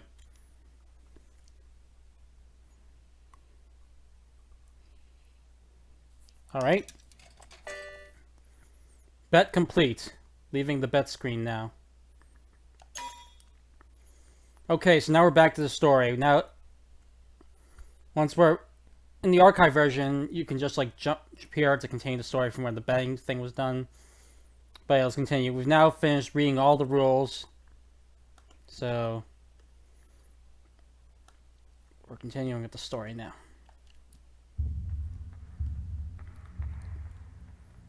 What the? Soichi couldn't believe what he just heard. 正気じゃない。 This is insane. Even the tight-lipped Reika couldn't help but voice her shock.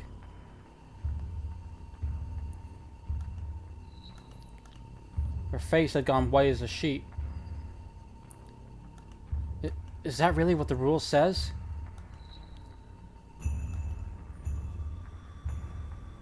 Soichi couldn't help but hope this was all a sick joke on Tezuka's part. But if he wasn't, then what lay ahead for all of them was... 信じられないか？じゃあ見に来い。俺の PDA に触れないと約束ができるなら、この画面を直接見せてやってもいい。 Don't believe me? Then see for yourself. I'll show you my PDA screen as long as you promise not to touch it. Alright. Soichi conceded, putting down his notebook and pen before the approaching Tezuka. He even let go of Sakumi's hand after holding onto it for so long. Well, he went to show how surprised he was. ほら、ここだ。 Here, take a look.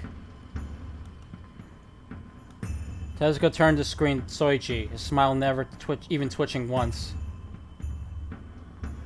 And when Soichi beheld it, the words he had been praying not to see assaulted his eyes in full force. Kill, destroy, beheading, dead. All other players die. Activate other players' collars. No way. Those people seriously brought us here to try and make us do all this? Tezuka had been telling the truth. Every single word was as he had read it. そのようだな。もしやらなければ、俺たちがあの男のようになるっていう設定だ。残りは何時間だ？あと70時間だったな。 Afraid so. And if we don't, looks like we'll end up just like that poor bastard out there. How much time was left again? Oh, right. Another 70 hours, yeah? Another 70 hours. If they did nothing, they'd all be dead in just 3 days. Just like that man. No matter how repulsive it was, they had to do it. They had to do what their PDA said to remove their collars. 剣さん。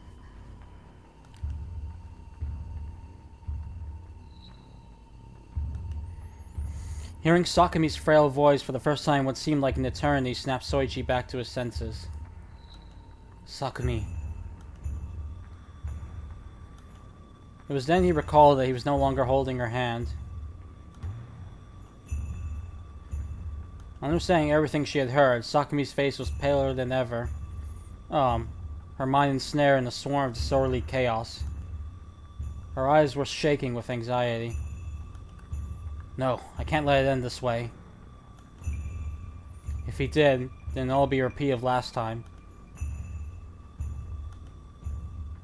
Soichi felt intense regret as he roused his will and made his way back to Sakumi's side. It's alright, Sakumi. Like hell we're gonna let things go down that path.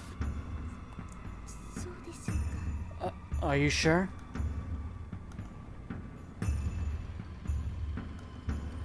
I'll do everything in my power to ensure this girl makes it back home safe and sound. Soichi took that oath as he watched Sakumi continue to shiver in fear. And with that, he felt composure, began to take back control of his mind once more. Almost like the fear and panic that had sunk its claws in there mere moments ago had never existed. こうなってくる Oh, と sorry. みんなで協力し合って早々に首を外した方がいいよね。つけたままじゃ仮に出口を見つけても安易に外へは出られないし。 Given what we know, it would be best for us to work together to remove our Given what we know, it would be best for us to work together to remove our collars as quickly as possible. Don't you agree? And if we do find an exit, there's no guarantee we can get out of here unless we get these off. いや、それは無理だ。俺は協力しないぜ。 Nah, that ain't happening. I sure as hell won't be helping you guys out. But Tezuka shot down that proposal right then and there.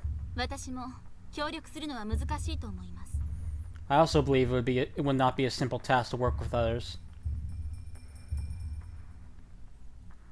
Reika, who had been lost in contemplation just as much as Goda had been this whole time, sided with Tezuka. なぜなの？このままではみんな死んでしまうわ。 Why? All of us will die if we don't. 冷静になった方がいいぜ、ゴーダさんよ。俺は仲良しごっこの果てに殺される趣味はねえよ。 Whoa, cool down, Goda. I sure as hell ain't fond of getting axed off at the end of this game of playing buddy-buddy. Tezuka's words were acidic. 仲良しごっこですって。 Playing buddy-buddy? そうさ。この条件を全員で同時に満たすのは不可能だ。条件が競合しているのもあるし、中には皆殺しなんてのもある。 Righto. Just look at those rules. It's impossible for every single person to clear theirs. We've got all sorts of conflicting ones. Hell, one of them is killing everyone else. 実際どうするつもりなんだ？ So how do you plan on overcoming that? 例えばほれ、そこで震えてるお嬢ちゃんの首輪を外すために皆殺しが必要だったら。 For example, let's say that trembling little lady over there needed to kill everyone to release her collar. A chuckle rattled Tezuka's throat. ゴーダさんよ。あんたは協力して殺されてやるのか？それともそのコインだけ諦めて死ねっていうのか？ What would you do then, Goda? Work together with her and get knocked off? Or tell her and her alone to just give up and die? それは。 Well... Goda's face grew harder and harder to look at. It was painfully obvious she had never considered that outcome. それにゴーダさん、問題はそれだけではないんです。 Besides, it's not the only issue at hand, Goda. Reika said that. どういうことなの？ What do you mean? 仮に協力し合える人間だけで協力し合ったとしても、ジョーカーなんてものがある限り、それも安全とは思えません。 Even if only those with compatible conditions teamed up, as long as that Joker's out there, there's no guarantee they'd be safe. 最初から騙すつもりで仲間になっている人間がいるのかもしれないんです。 Maybe one of them would join with the intent of betraying from the start. The Joker could disguise itself as any other PDA, making it easy for that player to infiltrate any group. However, Reika did not approach Goda with the sarcasm Tezuka had. Her face was just as pale as Goda's, like the face of someone who had looked into the abyss. She was clearly restless. She kept moving her hands back and forth until she started gripping her skirt tightly. まだある。そこのガキみたいに金に目がくらんだやつが出てきたら、仮に条件を偽らなくても最後に裏切るかもしれねえぜ。 That's not all. If someone starts letting their greed get to their head like that brat over there, they might stab you in the back in the end, even if they aren't faking their release condition. 最高だな。信頼していた相手に最後の最後で裏切られるんだ。それも金のために。 Ain't that something?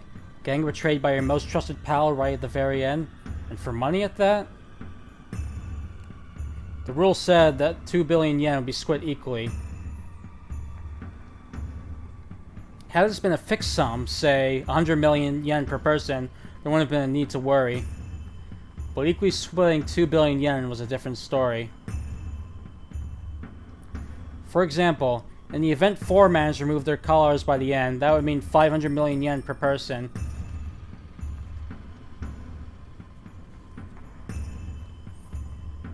But were one to kill one of those 4, that would leave 3 people, therefore increasing the prize to 666,666 yen per person. Kill 2, and it'd be $1 billion. And if everyone but themselves was dead, that sole survivor would have all 2 billion to themselves. In other words, the more one killed, the greater the prize. 手塚、お前を殺したら賞金が上がるわけだ。願ったり叶ったりさ。Wow, so I guess that means I kill you, Tezuka. That prize will go up. Better start praying. Nagasawa, enticed by Tezuka's provocation, made the most chilling declaration. ちょっと長澤くん、本気なの？ Whoa, hold on, Nagasawa. Are you for real? Fumika frantically tried to stop Nagasawa, but it was too late.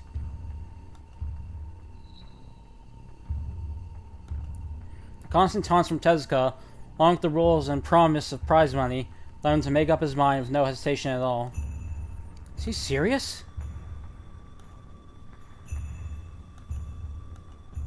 Soichi was bewildered as he listened to Fumika shout. Even though some had declared their refusal to work together, Soichi never dreamed that it had come to a flat-out massacre. ああ、やらないと殺されるならやるしかないだろう。誰も信用できないんだし、手塚みたいなやつを野放しにしておいて、無事に済むとは思えないし。Yep, it's kill or be killed, yeah? I can't trust anyone. I don't feel safe leaving a bastard like Tezuka at large. ガキが言うじゃないか。 Strong words coming from a brat. Surprisingly enough, Nagasawa didn't take Tezuka's bait this time.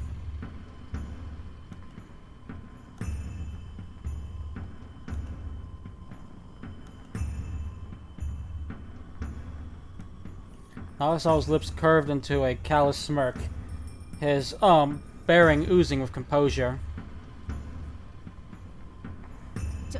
ちょっとみんな、本当にこんなことをやるつもりなの？ここに書かれたルールに従うってことは、人を殺すこともあり得るってことなのよ。Hold on, guys. Are you seriously gonna do this? You end up killing people if you follow the rules. You know that?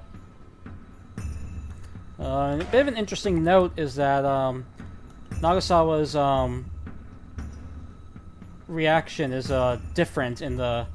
I can't remember if it was the PC version or original PS2, but it seems like it's been cut in the Switch version. Originally he says, at this point, and besides, I've always wanted to try killing someone, so I'm not going to let a perfect chance like this slip through my fingers.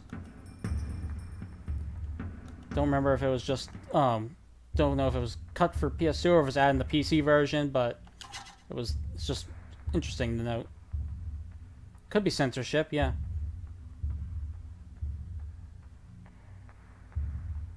Anyway, let's continue. Fumika was panicking. Not even she could have anticipated just how game Tezuka and Nagasawa were for the whole situation. It seems she expected them to only reluctantly go along with it, like Reika. At this rate, it would be nigh impossible to stop them. 俺は金には興味はねえが、必要ならやるぜ。 I'm interested in cash, but I'll kill if needed. Tezuka's answer was a simple one. お前たちと協力し合えないのはさっき言った通りさ。 Remember what I said? I can't team up with you guys. そして首輪を外す途上で誰かを殺す必要があるなら仕方がないだろう。自分が死ぬよりは何ぼかマシだ。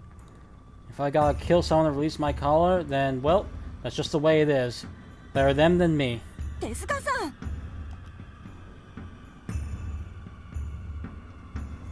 Tezuka ignored Gota, cracking his knuckles before jumping to his feet. Oop. That's weird. I don't know why the stream kind of took a few seconds to catch up with my voice, huh?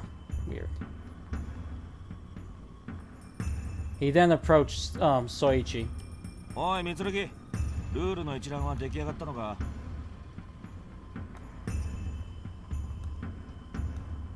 Hey, Mitsurugi, you done copying those rules yet? Oh, yeah. Soichi, who had been watching everything with bated breath, nodded hastily. Anyone would be fidgety around someone who had just declared he'd kill others if needed. It was no wonder. そう硬くなるなよ。まだ戦闘禁止だろうが。ノートを見せろ。それと何か書くものと紙を。 Ease up, kid. We're still in the non-combat area. Show me your notes. Also, give me a pen and paper. Once Soichi had handed everything Tezuka had requested over, the latter started copying Soichi's notes on the rules. よし。 All done. Took a few minutes for Tezuka to retract the tip of the ballpoint pen. お前ら短い付き合いだったな。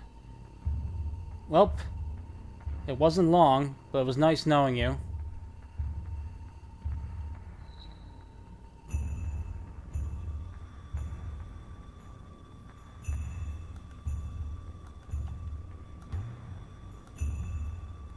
Tezuka flashed his trademark grin as he got to his feet.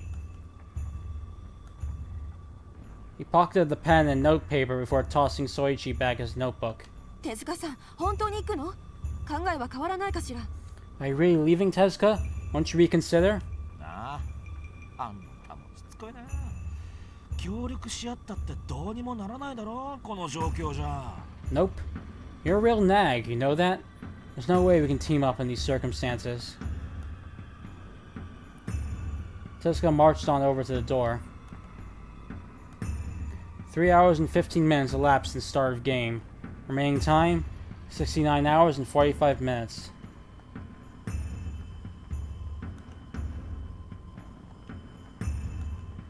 There were less than 3 hours until their 6-hour grace period ran out.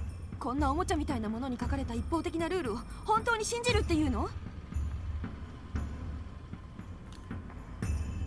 Do you really believe all this, stuff written on this toy? いや、未だに半信半疑だな。 Nah, I still don't trust him fully. だったらどうして？ Then why? それでも、あのおっさんが死んだっていう事実は動かないだろう。ああなるかもしれない。それだけで俺には十分さ。 Cause it doesn't change that the old bastard died, does it?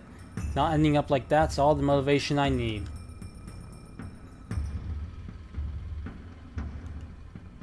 Tezuka grabbed the doorknob at that moment, but turned back to the group. なあ、お前たちは一体どういう根拠でそこに座ったままでいられるんだな。 Hey, what exactly makes you guys believe you can just keep sitting there? Huh? 3時間したら周りにいる人間が一斉に襲ってくるかもしれない。俺はそんな場所に悠長に座っている気にはなれねえ。生まれつき臆病なもんでね。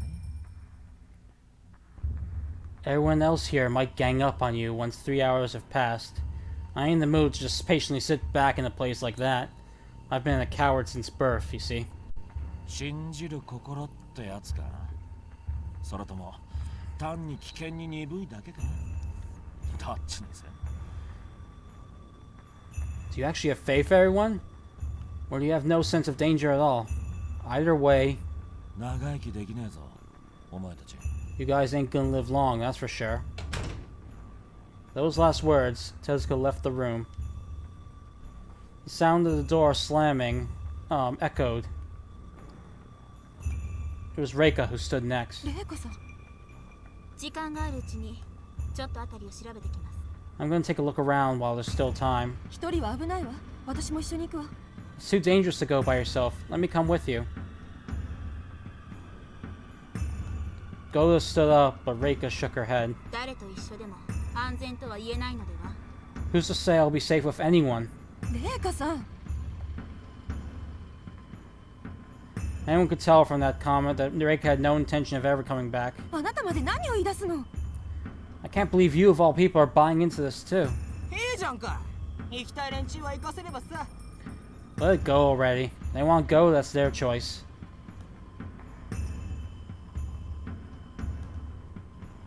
Nagasawa shot Goda down as he copied Soichi's notes while fiddling with his PDA.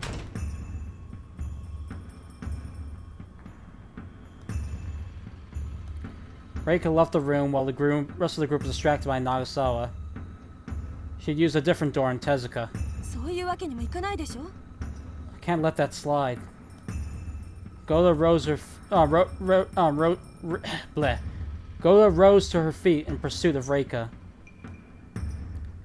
Goda, I'll come with you. Soichi started to get to his feet. It was easy to get lost in the labyrinth of hallways that lurked outside. She'd need help if she wanted to catch Reika. What's more, it'd be best if they could track down Tezuka and persuade him as well. 三剣さん、あなたはここに残って。 No, you stay here, Mitsurugi. Huh? さくみさんを一人にはできないわ。それに長澤くんや文香さんもいる。 You can't leave Sakumi alone. And Nagasawa and Fumika are here too. この場を女性や子供だけにはできないでしょ。三剣さんはここでみんなを守ってほしいの。 We can't leave women and children all by themselves, can we? So I want you to stay here and keep the others safe. Soichi instinctively turned around.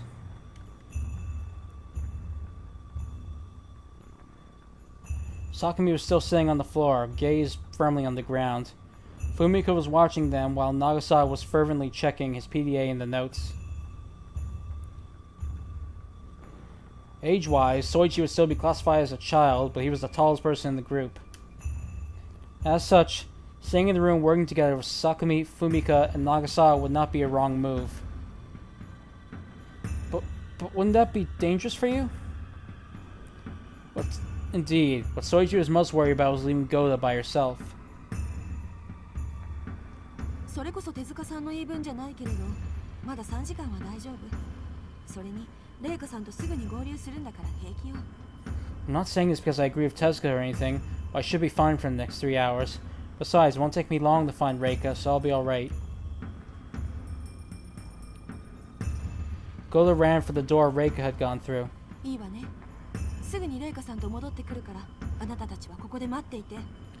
Got it? I'll be back with Reika soon, so you four stay here. Okay. And with that, Goda left. 行った Is she gone? Nagasawa had kept quiet until Goda had left, looked up from his PDA. Yeah, it looks that way. よし。 Perfect. Nagasawa pocketed his PDA with a serious face. このノートサンキュー。参考になったよ。 Thanks for the notes. They were a real help. You're welcome. Soichi nodded as he took his notebook back from Nagasawa. じゃあ、あのおばさんが姿を消したから、俺も行くわ。 Okay, now the lady's gone, I'll be going too. Hey, Nagasawa, wait! Soichi reached out and grabbed Nagasawa's wrist before he even knew what he was doing. 話してくれよ、三剣の兄ちゃん。あのおばさんが姿を見せない間に、外で何やってるのか考えたら、こんなところにはいられないよ。 Let me go, Mitsurugi. I can't stay here when I think about what that lady could be doing behind our backs now that she's ditched us. Huh? Soichi hadn't expected to hear Soichi hadn't expected to hear that. What did Goda do? It appeared that Fumiko was just confused with Soichi. どういうことなの長澤君。君の言い方は郷田さんが危険な人間だって言っているように聞こえるけど。 What do you mean, Nagasawa? Talking about Goda like she's someone's dangerous. そうだよ。もしかしたらあのおばさんが一番の食わせ者かもしれないよ。 She is. She might be the biggest liar of them all. That can't be. Goda's actions and demeanor had earned Soichi's trust.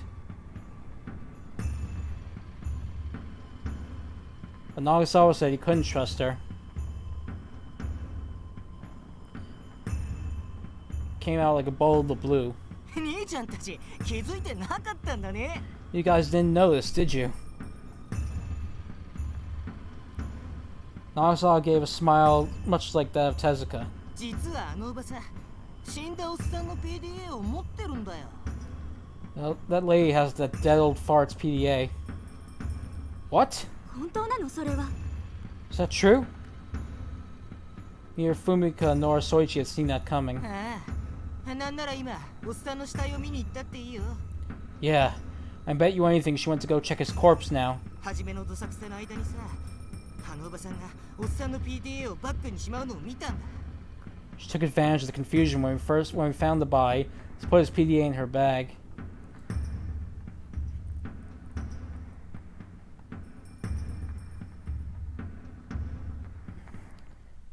Nagasawa's smile widened even more when he saw the shock on Soichi and Fumika's face. He looked like a kid who had just aced his test. 初めはそのことについて深く考えてなかったんだ。だけどあのおばさん、さも自分の PDA しか持っていないかのように振る舞ってただろう。 I didn't think much of it at first. Then she started acting like the only PDA she had was her own, right? ルールの確認の時も PDA は1台しか出してなかったし。 She only brought one PDA when we were checking the rules. Nagasawa was right. Soichi did remember Goda only having one PDA at the time.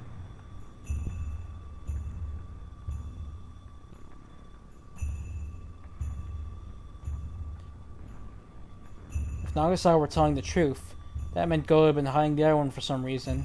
実際さ、僕、いや、俺たちが見ていたおばさんの PDA ってどれだったんだろうね。 Now we gotta wonder what PDA she was holding that whole time. おばさん本人のやつ？それとも死んでいたおっさんのやつ？ Was it hers or that old fart's? No way. 信じられないわ長澤君。 It's unbelievable. そうかもね。俺も最初信じられなかった。でもあのおばさん、結局最後の最後までそんな素振りすら見せなかっただろう。 Maybe you're right. I didn't believe it at first myself. She never brought up that other PDA all the way to the very end now, did she? 俺は一番気をつけなきゃいけないのはあいつだと思う。手塚は嫌なやつだけど、これほど怖くはないよ。 I think she's the one we need to be the most careful of. Tezuka may be a right-up bastard, but he's not as scary as Goda is. Just then, Soichi recalled something Goda 気 had づいて said. なかった PDA にはルールが全部載っているわけじゃないのよ。 PDA ごとに少しずつ別の項目が書いてあるみたいなの。 Not all the rules were in the PDA. It seems each PDA has slightly different ones recorded in them. You didn't notice? How had she known that? This can't be.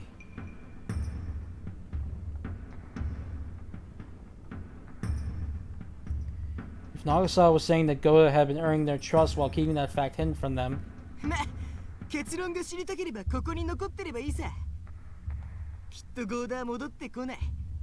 仮に帰ってくるとしても武器になりそうなものをかき集めた後のことで、もちろん6時間を回ってからだろうね。 oops, sorry, I missed the line before that. まあ、結論が知りたければここに残ってればいいさ。 Well, if you want to know how it turns out, you can stay here. But Goda ain't coming back. And even if she does, it will be after the 6-hour mark. And with weapons at that. Nagasawa, wait!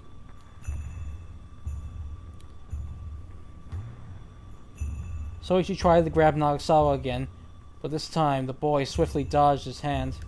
剣の兄ちゃん、あんまりしつこいと攻撃と取られて首輪が作動しちまうよ。 Mitsurugi, your call will activate if you're too aggressive and it's counted as an attack, you know? Hold on a second. What the? Nagasawa's comment brought Soichi to a halt. Nagasawa took that chance to head for the door. He was heading right the way where Tezuka had left. どうするのソイチ君。 What are you going to do, Soichi? What else? Go after him. He couldn't leave a young boy like Nagasawa all alone, no matter the circumstances.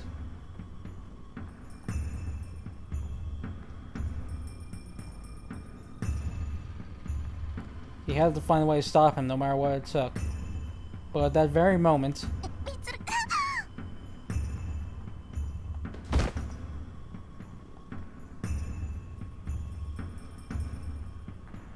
Soichi heard Sakumi cry out, followed by the sound of something crashing. He turned around in surprise, only to find Sakumi collapsed to the floor. It appears she tried to stand in haste and only fallen for her trouble. 早く足手まといは切り捨てた方がいいよ。そんなことじゃ最初に死ぬのは剣の兄ちゃんかもね。 You should get rid of that dead weight as soon as you can, or else she might be the first one to die, you get me? Sakumi, are you okay?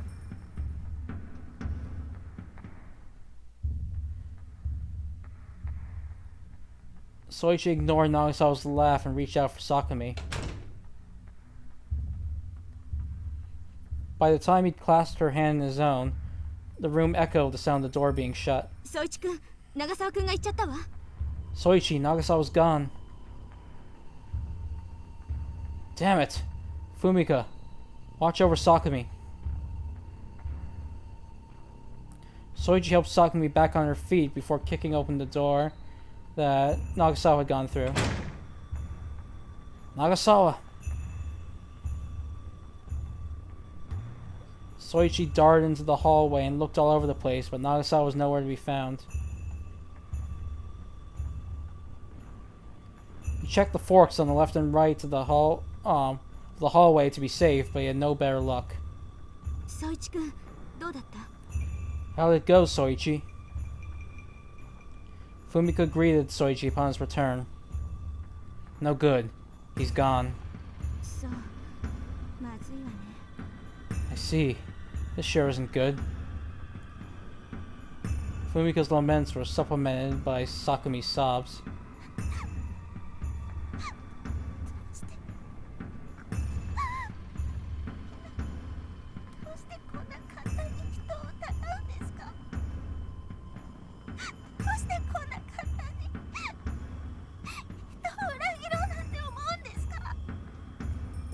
Why are they all doubting each other so easily? How can they be so quick to betray others?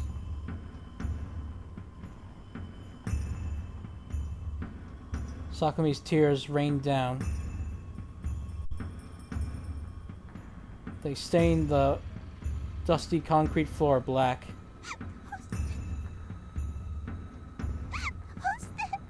Why? Why?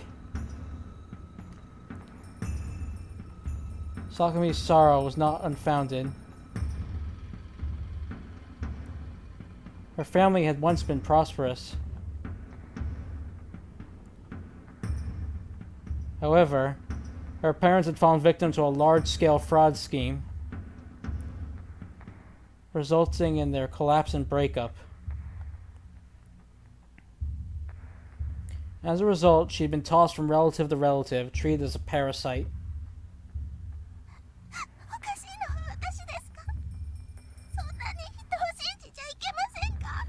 Am I the one who's crazy? Is it that wrong to trust others?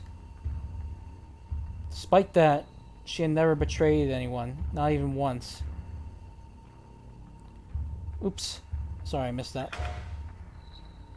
She wanted to believe that people's true selves were better than that. And so she had strived to be that sort of person. As such, She was more affected by the concepts of trust and betrayal than the average person.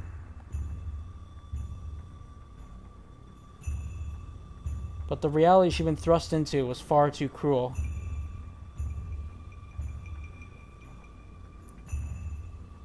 It was teeming with distrust and betrayal, pouring salt into her own wounds. No other campaign could compare to that for Sakami. Sakami.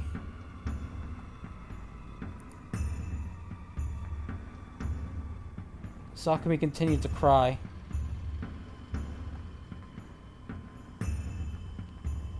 That reminds Soichi of a certain someone. That's right, this is just like what happened with her back then. Unable to ignore a bully friend in need, she had lent them a helping hand.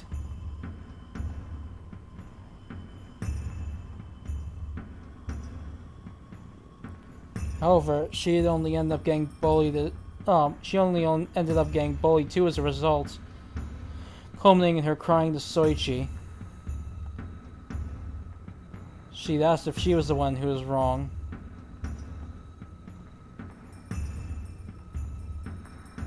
So Soichi followed that memory and took Sakami's hand. It's alright. You're not wrong. What you believe is right. I guarantee it.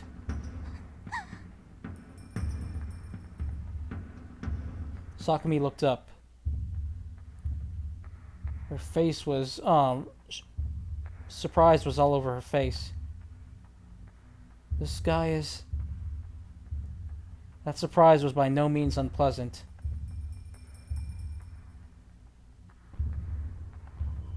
Oops. 結局恋人同士なんじゃないの? But Sakami's thoughts were soon diverted. Well, looky here. Two of you really are a couple. Fumika cut between the pair with a sour look on her face. Whoa!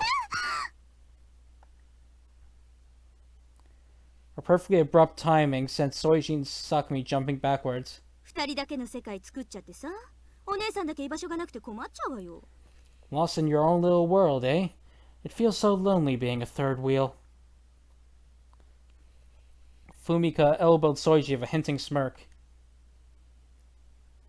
No, you've got it all wrong. Right, Sakami? Yes, we only just met. ずいぶん電撃的な恋愛ね。 Wow, talk about taking things fast. For the last time, you have it all wrong. Thanks to Fumika's messing around, the clouds shrouding Sakami's heart were quick to be forgotten. Or perhaps that had been Fumika's goal all along. Soon enough, Fumika's smile faded, making way for a serious look. けど、そうね。君たちみたいな可愛らしいカップルを一瞬でも疑った私がバカだったわ。 But man, was I an idiot for doubting a cute couple like you guys for even a second. 他の人たちは残念だったけど、私たちは協力し合ってここからなんとか抜け出しましょう。 It's a shame about the others. What do you say we work together to find a way out of this place? ふみかさん。二人ともそれでいい? You two okay with that? Fumika smiled again. Not a teasing one, but a bright, heartfelt smile. Okay. That's why Sakami nodded. She wiped her eyes. With these two, maybe... Soichi-kun, Sakumi-chanに見とれてないで返事. Soichi, quick ogling Sakami and say something. Oh, right. Let's work hard together. And though it was small, a faint hint of a smile finally returned to Sakami.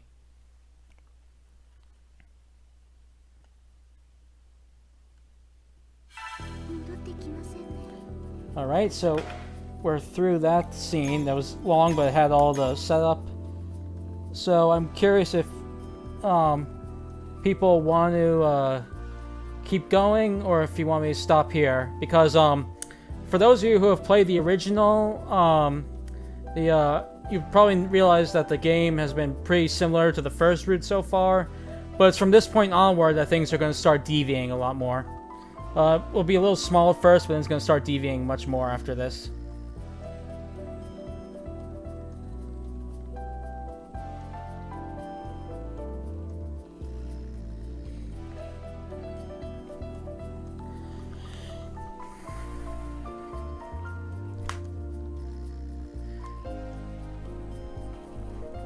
So, you want me to keep going, or... Oops.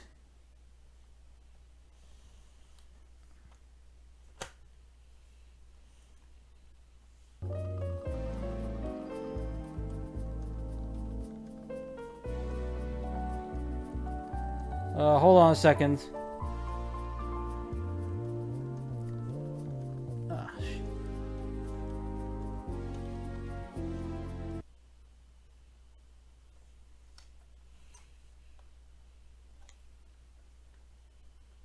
Sorry guys, hold on a second. How much longer? Maybe another half hour? For now?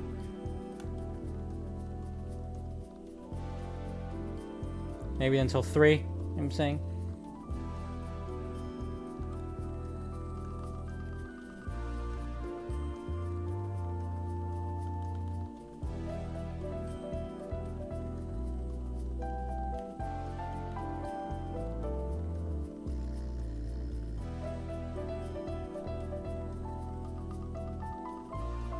I'd say about half an hour, as long as it'll take to get to the, until, like, the final scene that's pretty much the same as the original, and then, like, that's when it starts deviating, I'd say.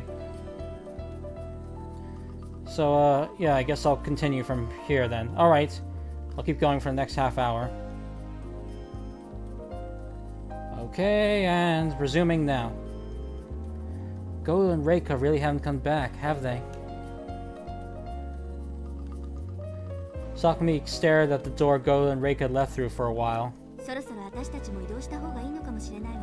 I think we should start I think we should start going ourselves. Fumika looked up from her PDA. How much time do we have until the non-combat restriction is lifted? Not even an hour.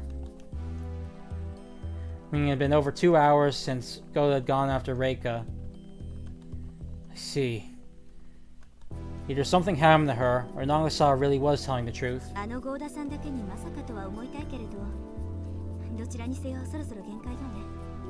want to believe that about Goto of all people, but regardless, we've just about hit our limit. Fumika pocketed her PDA and got to her feet. What do you mean by that? Fumika reached her hand out to Sakumi.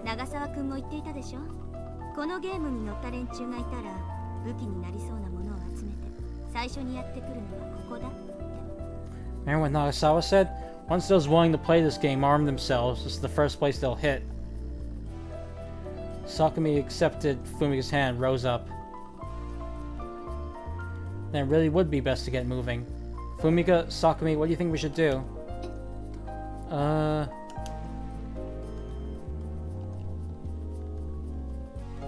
Sakumi hesitated over the question, but Fumika fired off a reply right away.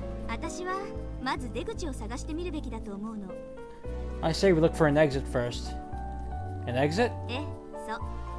Yep.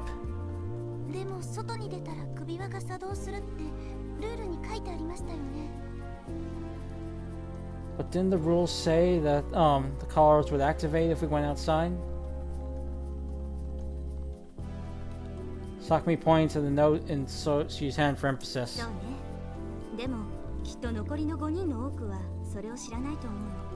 Yep, but I don't think the 5 we haven't met know that. Oh. Soichi finally understood what Fumika was getting at. You think we can find them if we head for the exit? Those 5 didn't know all the rules. And some of them may not even have believed them. In either case, their first move would logically be to find a way out. そういうこと。まああとは軽いおせっかいね。 Bingo. Well, then giving them a little helping hand. A helping hand? ええ、ルールを知らずに外に出ちゃう人がいたらまずいでしょ。 Yep. They'll be in real trouble if they go out without knowing the rules, won't they? Sakumi's face tensed up. ルールが本当だったら大変ですね。 They'd be in trouble if those rules are true, wouldn't they? え Yeah. Fumika's face was also stern. 三剣さん、ふみかさん、このルールって本当だと思いますか？ Mitsurugi, Fumika, believe those rules are for real? Sakumi stared at the copy of the rules Soichi held in his hand. そう思った方がいいと思うわ。実際にあの男の人は死んでしまったわけだし、 It'd be best to assume so. That man really did die after all. 仮に全部が本当じゃなくても中にいくつか真実が混じっていれば従わないわけにはいかないわ。 And even if some of them are fake, we still have to assume some of them are true, so it's best not to doubt any of them. Regardless of how absurd the rules seemed, the middle-aged man had indeed died due to breaking one of them. That was an undeniable fact. Perhaps they weren't all true, but without any way of verifying them, it would be best for them to treat all the rules as absolute. I agree. We can't go testing any of them either.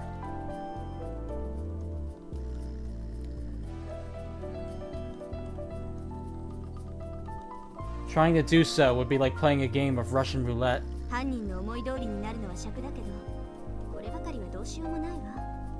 ルールは全部真実。そう思っておきましょう。 It sucks having to play along with the culprits, but there's literally nothing we can do about it. Let's just assume the rules are true, okay? Alright. Sakumi gulped, her face dead serious.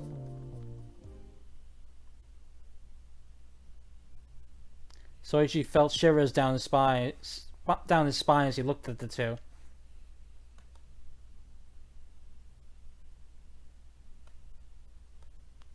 By that logic, those who have PDAs which require killing others may come gunning for us.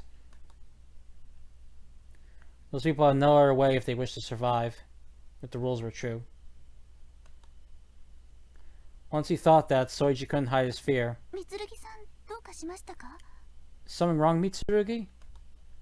Oh, sorry. Nothing. Crap. I gotta keep my cool. Soichi steeled himself as Sakumi looked at him with confusion. 出口を探すって言ってもなかなか難しいわね。 I didn't think finding an exit was gonna be this hard. Fumika groaned not too long after the group had left started traveling the hallways. Her complaint wasn't unfounded. It was like a maze out there.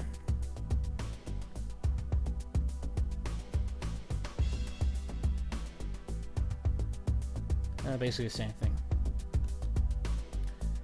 The group had been going back and forth without the slightest hint of where they had been going. 地図でもあれば歩きやすいんでしょうけど。 It'd be much easier to move around if we had a map. 地図ね。 A map, huh?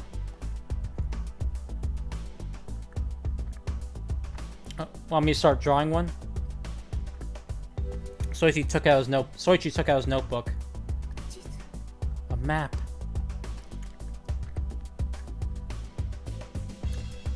Sakumi muttered that quietly. どこかで見たよ I think I've seen one for this place before. どこで？ But where? ちょっと待ってくださいね。今思い出します。 Please hold on a minute. I'm trying to remember.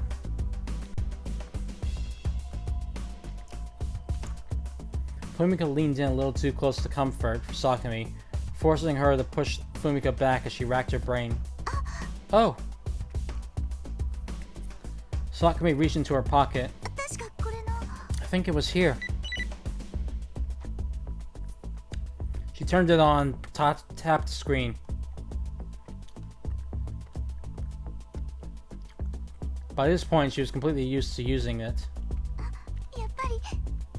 Oh, I knew it. And with a smile, she showed her PDA Soichi and Fumika. ほらこれに地図が載ってますよ See, there's a map here. You're right. さくみちゃん偉い Good going, Sakumi. Soichi and Fumika soon checked their own 地 PDAs. 図なんてどこにあったの Where was the map? 昨日のところです初めに何も分からずにいじった時にそんなようなものを見たような覚えがあって It's in the functions entry. I remember seeing it back when I was randomly pressing things after I first found this. Oh, found it. Thanks to Sakumi's hint, Soichi found the map. It was little more than a simple floor plan of the building with nothing written on it, but Soichi figured it was a far better alternative than walking around blindly. 何これこんなに広いの Oh wow, I didn't think the place was this big. Indeed, the map on screen was huge. Unbelievably huge. It was clear after comparing the width of the hallways to their depiction on the map that the building spanned hundreds of meters.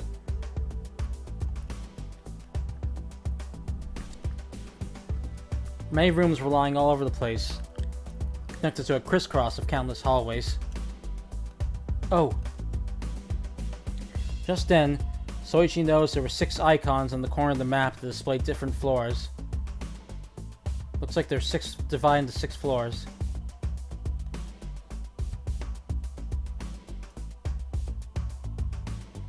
Six floors of the same length and width. If that were the case, then this building was no joke. ありえないわこんなの No, sorry, this building was practically a joke if it was true. This is so nuts.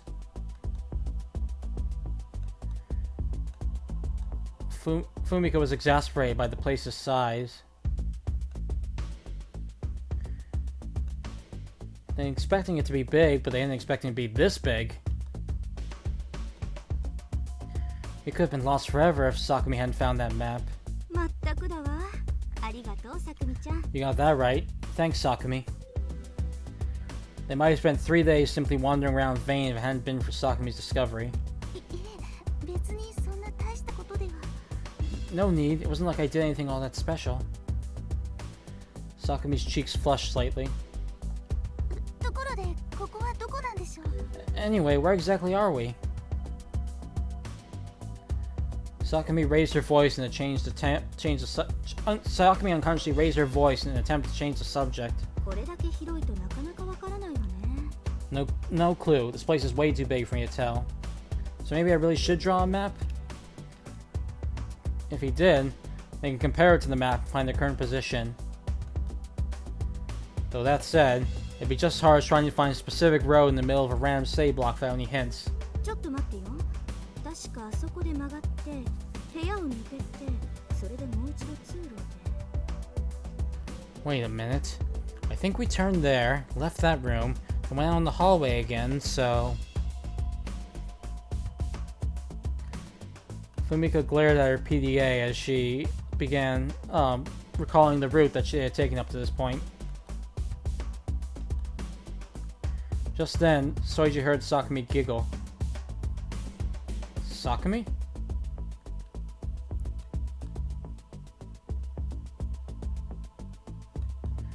Sakumi was trying to stifle a laugh as she watched Fumika glaring at the map with a dead serious look on her face. When she noticed Soichi staring at her, Sakumi indicated Fumika and laughed louder.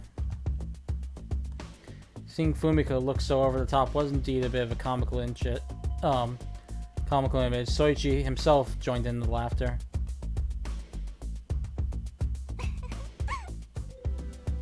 The laughter boomed out. 何どうしたの Huh? What's going on? What's so funny?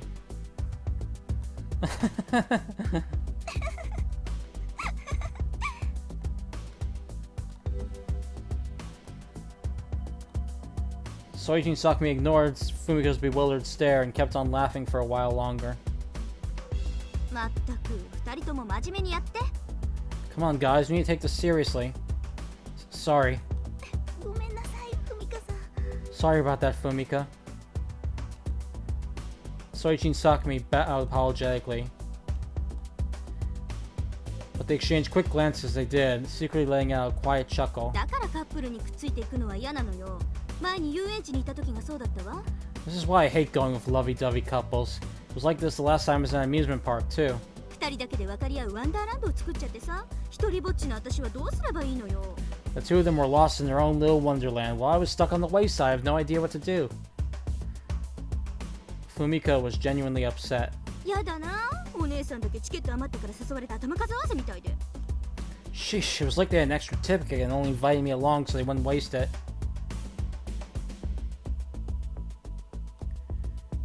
Please don't punish us by venting about that stuff.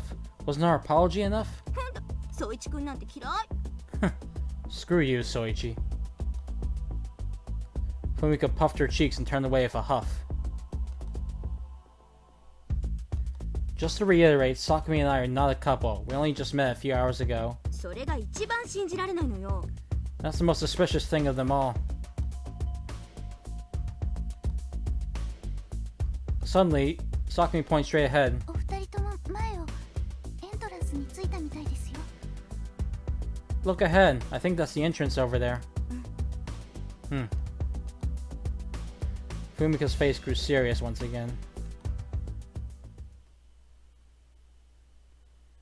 Once the group had confirmed their position on the map, they decided to head for a large room in a corner of the building.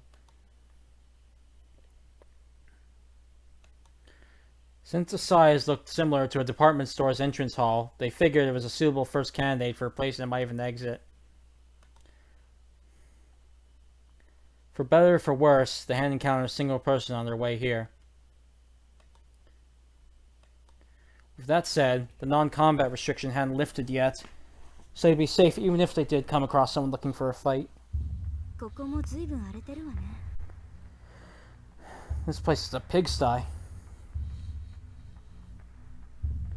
Fumiko looked around the hall. Just as she said, this area was no less covered in dust than anywhere else they'd been. Soichi found it comparable to a waiting room in a large condemned hospital. The walls were nothing but barren concrete. While there were rows upon rows of chairs there, they all had springs jutting out of their cushions. Most of the counters had been removed, leaving only the broken ones behind. However, all the lights were still intact, bringing light to the dreary hall. Guess we were right to assume we'd find an exit here.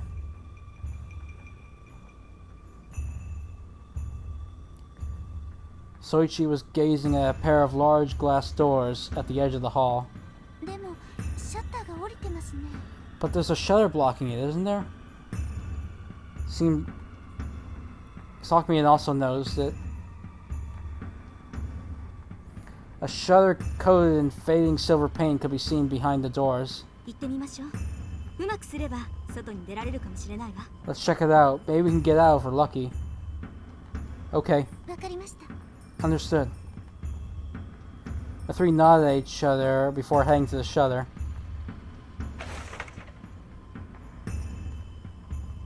Soichi put his hand through a broken glass hole and touched the shutter, only to feel the chilly texture of hard steel. It's one sturdy shutter they've got there. A place like this normally had aluminum shutters. 少し前の建物なのかもしれないわね。 Maybe this is an old building. Fumiko looked up at the shutter. Yeah, maybe you're right. A large plot of land, an interior like ruins, and an old-fashioned shutter.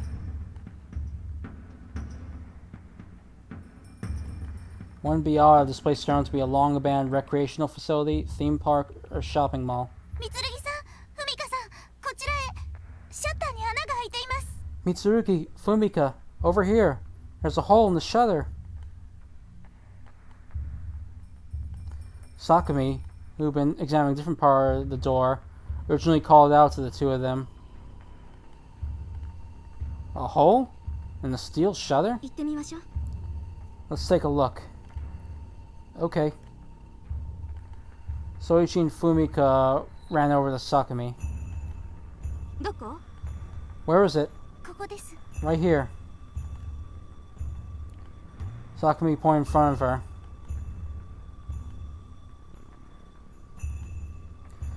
What she was pointing at was the shattered remains of what had once been a glass door.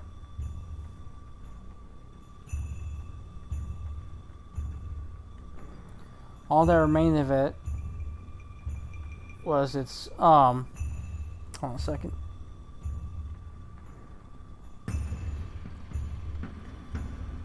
All that remained of it was the hinges and the frame.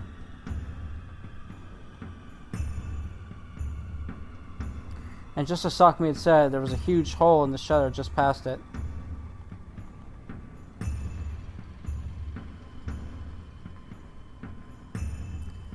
It was big enough for a person to fit through.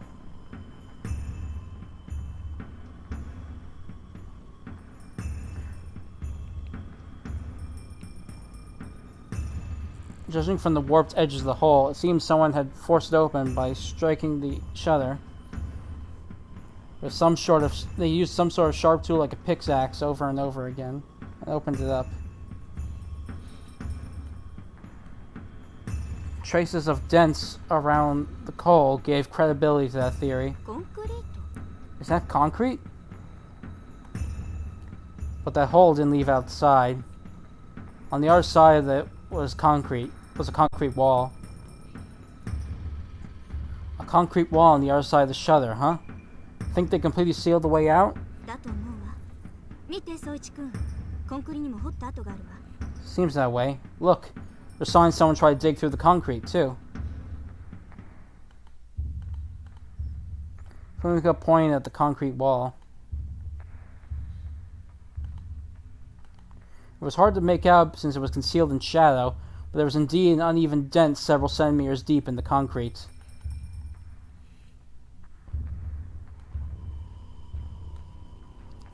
Someone had been trying to break through with a pickaxe, just as they surmised. これ、私たち以外の誰かが掘ったんでしょうか。 Someone else besides us tried to dig through this thing? 多分違うわ。さくみちゃん、コンクリの方の穴を見て。埃が溜まってるでしょ。 Probably not. Take a closer look at the hole in the concrete. See all that dust in there? Sakumi stuck her right hand into the hole and traced her finger lightly across it.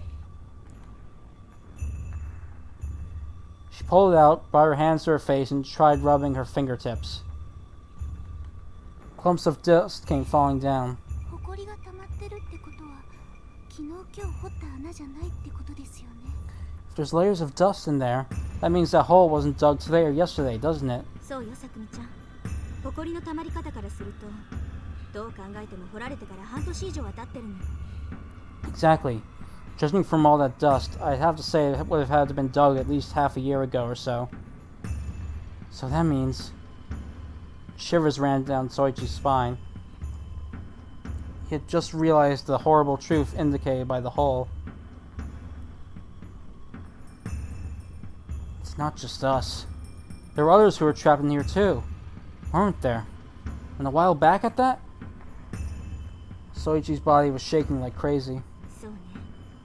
最低でも一度。場合によってはもっとだと思うわ。 Yeah, at least once before. Probably more depending on the circumstances. 同じようにここに閉じ込められて、出ようとしてここに穴を開けたけど、コンクリが邪魔で出られなかった。そういう人がいたのよ。 There were guys who were locked in here just like us and broke open that hole in hopes of escaping, but couldn't because of that concrete. No one would be crazy enough to seal up an ordinary abandoned building with concrete.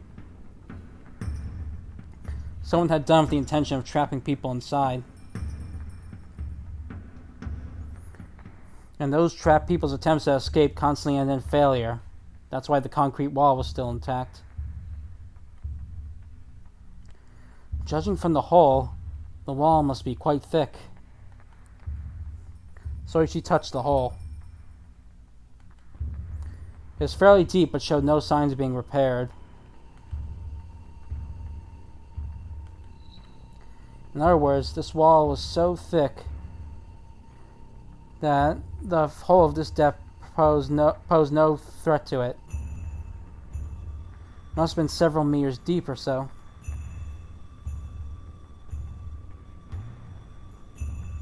Otherwise, the culprits would have sealed it up. 宗一君、さくみちゃん、 Fumika's face was grave. Soichi could emphasize with her quite well. どうやら考え方を改めた方がいいわね。 Looks like it would be best if we reconsidered our strategy. Okay? Okay. Soichi nodded with a heavy heart. He understood what Fumika was getting at all too well. ここを作って私たちを閉じ込めた連中は本気よ。本気で私たちにゲームをさせるつもりなんだわ。 The guys who made this thing and trapped us here aren't kidding around. They're seriously trying to force us to play this game. 三剣さん。 Sakumi looked up nervously at Soichi. But there was nothing he could do. It took all he had just to look her back in the 今まで eye. みたいにのんきにしてたら私たち殺されてしまうわ。ゲームになのか他の参加者になのかはわからないけれど。 We'll be killed if we keep taking it easy like we have so far. I don't know if it'll be by the hands of the game itself or by the other participants. There was no longer room to doubt the rules.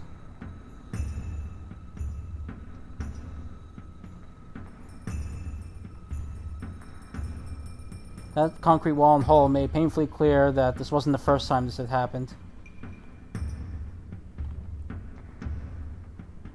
It told him that the people trapped him in here were quite serious.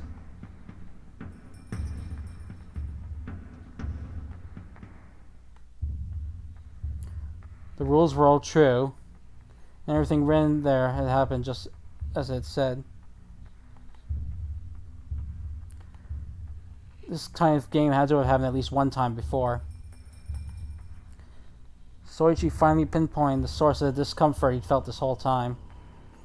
The building, the collars, and the PDAs.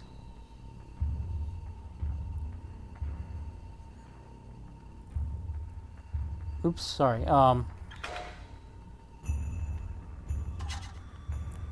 Soichi had found odd that their captors had arranged such an overly extravagant setup with those to only be used once.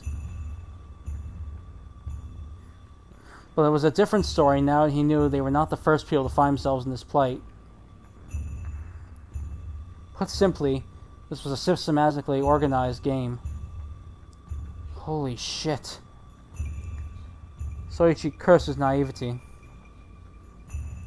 He couldn't save anyone like this. He thought he understood everything, but he couldn't be any further from the truth. Spurred by anxiety or something, Sakumi tightly clasped Soichi's hand. Soichi gave her her hand a firm squeeze back. However, it wasn't to reassure her like every other time up until now. It was to keep himself from trembling in fear.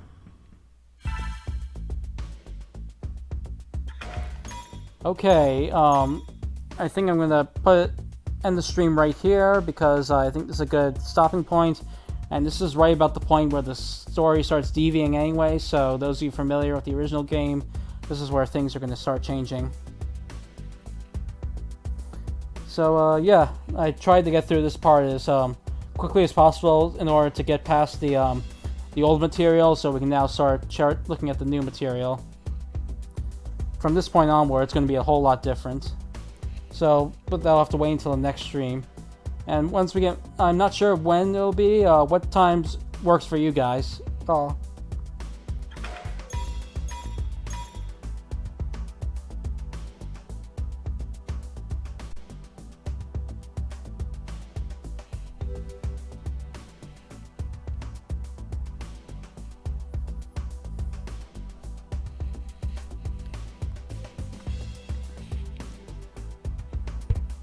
Well, okay then.